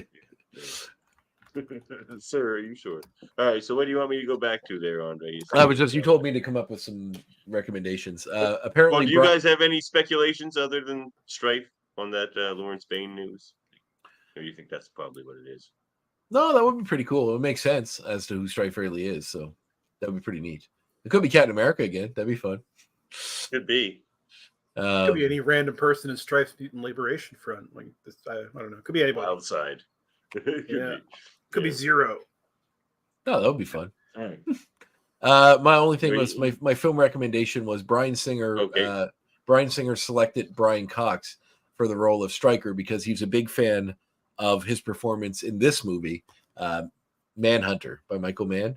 If you haven't seen it, it's the original adaptation of The Red Dragon, the book that came before The Silence of the Lambs. And in it, Brian Cox plays Hannibal Lecter. The sequel to this, which became Silence of the Lambs, in which they recast him as Anthony Hopkins' character. But seeing Cox play Hannibal Lecter is actually very interesting to see someone else do the role. Michael Mann directed it. It's infinitely better than The Red Dragon, but it's a fantastic. The Dragon was not good. It's infinitely better. If you like Michael Mann, I mean, all of his movies are pretty good. So it's really, really good. The guy from CSI plays Will Graham in it. The guy Peterson, I think his name is, and Tom Noonan plays the Tooth Fairy, which is great. But yeah, it's super good. Check it out. Well, what do you say we get out of it? Yeah, sure. It's been a long review, but this one was heated. Well, it's funny. It was contentious. It was fun. Like Davan was trying to figure out a way. Like we're talking about trying to shorten our synopsises, and if you took out us stopping to talk about everything, the synopsis would have been quite short. But that's the beauty of the format, because as you walk through it, you run into the things that you want to discuss, and it becomes a thing. So, and you were able to yada yada the end pretty good. Like we were at like an hour and a half. There's not a lot. Like there's not a lot. There's not a lot of nuance in it that needs explanation to explain anything else. For you skip to the best scene in the movie. You yada yada a little too hard. You're like, oh, you're right, the Magneto scene. Like, Oh no, that was I Yaddy added that. I didn't Yaddy added that. I just forgot about it until I got to the point where he showed up again. So yeah, fair enough. All right, well, let's get out of here. You can support the show at patreon.com/X-Men Review Show. Get yourself some sweet merch over there. Which, you can get merch with our sweet new logo on it, which I don't know if you've seen. Our sweet logo there with André as Beast and me as Wolverine. That's our dynamic right there, all captured in one image. yeah, he's pretty Except smart. I noticed Wolverine. I'm Bone Claws, which that's cool. You don't have bone claws. I just I must have been a jagged line. They're supposed to be adamantium claws. Okay, fair enough then. I would have accepted the Bone Claws anyway. It would have been. Well, you can have them if you want. And Andre's always reciting long quotations and then going, I do. Yeah, Shakespeare. it's true. Tennyson. Fascinating. No, it's the end of the whole thing. Tennyson. Tennyson. Tennyson. Even if it's not a Tennyson quote, it'll quote Shakespeare and it'll be like Tennyson. But anyway, Tennyson. follow us on YouTube, Facebook, and Twitch. Find our audio-only version wherever you get your podcasts, and please like, review, and subscribe. And you can find us at ufpodcast.com because we are a proud member of those United Federations of Podcasts. It has many great shows like Hold Up, a movie podcast, Super Mater Brothers. They review reality shows, and we also do the Mary Mater Marvel Society over there. Which we're gonna review What If this weekend. I think What If season 2. Well, isn't Well, I've Echo not supposed seen to? Isn't Echo supposed to come out today too? Yeah, it goes out Yeah. today. Yeah, but I don't think we'll have that watched by the weekend. I think Jaemeel wanted to do them both in one go, but I don't know. No, you should probably I get it. Yeah, you should probably dedicate to it. I'm looking forward to that. It's gotten good reviews from what I understand. So. Mhm, It's yeah. 5 episodes too, so it's gonna be an easy, quick watch, I guess. Should be good. And what's going on over at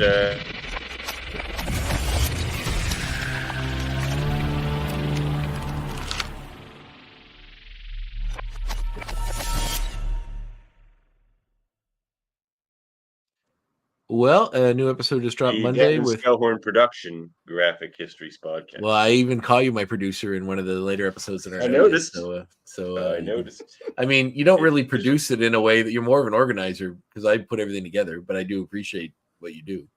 Wait till we switch you over to the other platforms. Stuff. You sound more professional if you have a producer. That is true. Exactly. So episode just dropped yesterday with Alex Robinson, the creator of Box Office Poison. Bunch of other cool independent comics. One I actually got my own. Davan didn't help with. He does the Star Wars Minute podcast, which is really huge. And have you read that comic, Box Office Poison, Dave? No, but it was like one of those like indie darlings of Wizard growing up. Yeah, we talk about it in the episode because that's how I discovered it, by reading Wizard magazine. It was always out of my grasp growing up in Newfoundland, and then I just never got around to picking it up. You would love it. I think you should check it out. It's kind of got the Clerks sort of mentality, but but more about writers and artistic types. It's very good. I had to shuffle up my schedule a little bit because one of the guests wanted to have his episode come out before one of the products' first Kickstarter comes out. So I believe the next episode is Michael T. Gilbert, who created Mr. Monster, Doc Stern, and those fun comics. And then after that one is Woodhill. Pardon? Woodhill. Yeah, Woodhill. And then after that is Paris Elaine, who I know Dave knows. And after him is Craig Miller, who is a writer for a bunch of animated series and was a marketing consultant for a ton of cult classic movies. He did The Thing, he did Star Wars, Empire Strikes Back, he did The Hitcher, he did Return to Oz, he did The Black Cauldron, a lot of cool stuff. Long and varied career. Yeah, he's very, very cool guy. And talking about marketing specifically, The Wicker Man he marketed for the American audiences. He hung out with Christopher Lee a bunch. He had a bunch of stories about that. He's friends with Joe Dante and Mick Garris and a bunch of other cool people. It's neat. So he's a really cool guy. Great interview. And I have a big slew of people leading into, I think, the end of February now for interviews. So thanks to Davan, my producer. We like to yell at each other in this podcast. We get along fairly well in real life. Yeah, fairly well. And of course, we got a Live Long podcast with our many Star Trek channels. We just did a conversation about astrophysics with Dr. Aaron McDonald, astrophysicist and Star Trek science consultant. That was yesterday. That was a lot of fun. And, we have lots of other things going on over there. And there's also Trivial Debates Aimed on Track and the Hellbound podcast. That was Blackburn and Michael Chan. And that is everybody here on our fine federation. Dave, is there anything you want to hype? Yeah, what do you got coming up, Dave? People to go out and buy? Just pick up Century #2 and Century #3 and maybe 4. I don't know yet, but when those come out, Oh, awesome. those up. Yeah. Isn't there like 1,000,000 centuries in those books? Like a whole bunch of Yes. centuries. There's like Yeah. 6, something like that. Well, 6, that's a lot of centuries. It's not quite 1,000,000, but when you're talking centuries, that's a lot. That's with writer Jason Lowe, and I actually forget the main artist's name. I'm just like the side guy who's making the deadlines, basically. What's the name? Did you see Stephen Yoon has dropped out as playing the Sentry in the Thunderbolts Yeah. could Supposing that never he actually pick was that a Sentry. Who anyway. knows? But Yeah. I know. Yeah, I fair couldn't enough. keep It could have that gone out of somewhere my else. head. Well, now Henry Cavill can play it, and that would just blow everybody's mind. No, he should be Captain Britain, but whatever. Actually, he would be good Captain Britain. I would like that. Yeah. I don't think Henry Cavill wants to be another stoic, humorless Superman. Like he wants to be a real guy, Yeah. a real boy. Yeah. What do you mean? I gave up on The Fair Witcher halfway through season 2. I didn't even finish it, and I couldn't watch any more of it. Yeah, Just- that's as far as I got. And like he was fine, I Yeah. guess, but it's not for me. Oh, he could have been a good Superman. With Yeah. different material, he could have done it. I agree, but It's me and him. We're the guys who prefer the Joss Whedon cut of Justice League, and a lot of it to me comes down to Joss Whedon knows how to write a Superman. He also knows how to abuse everyone in his presence. But He's got to write X-Men too. yeah, unfortunately, he's kind of a monster in his own right. Now, and with that in mind, catch you X time. Next time.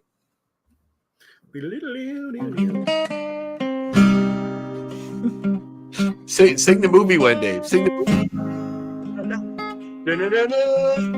Da-la-la, da-la-la, That's all. da-la-la. You should know it so well. We all used it so much with our action figures.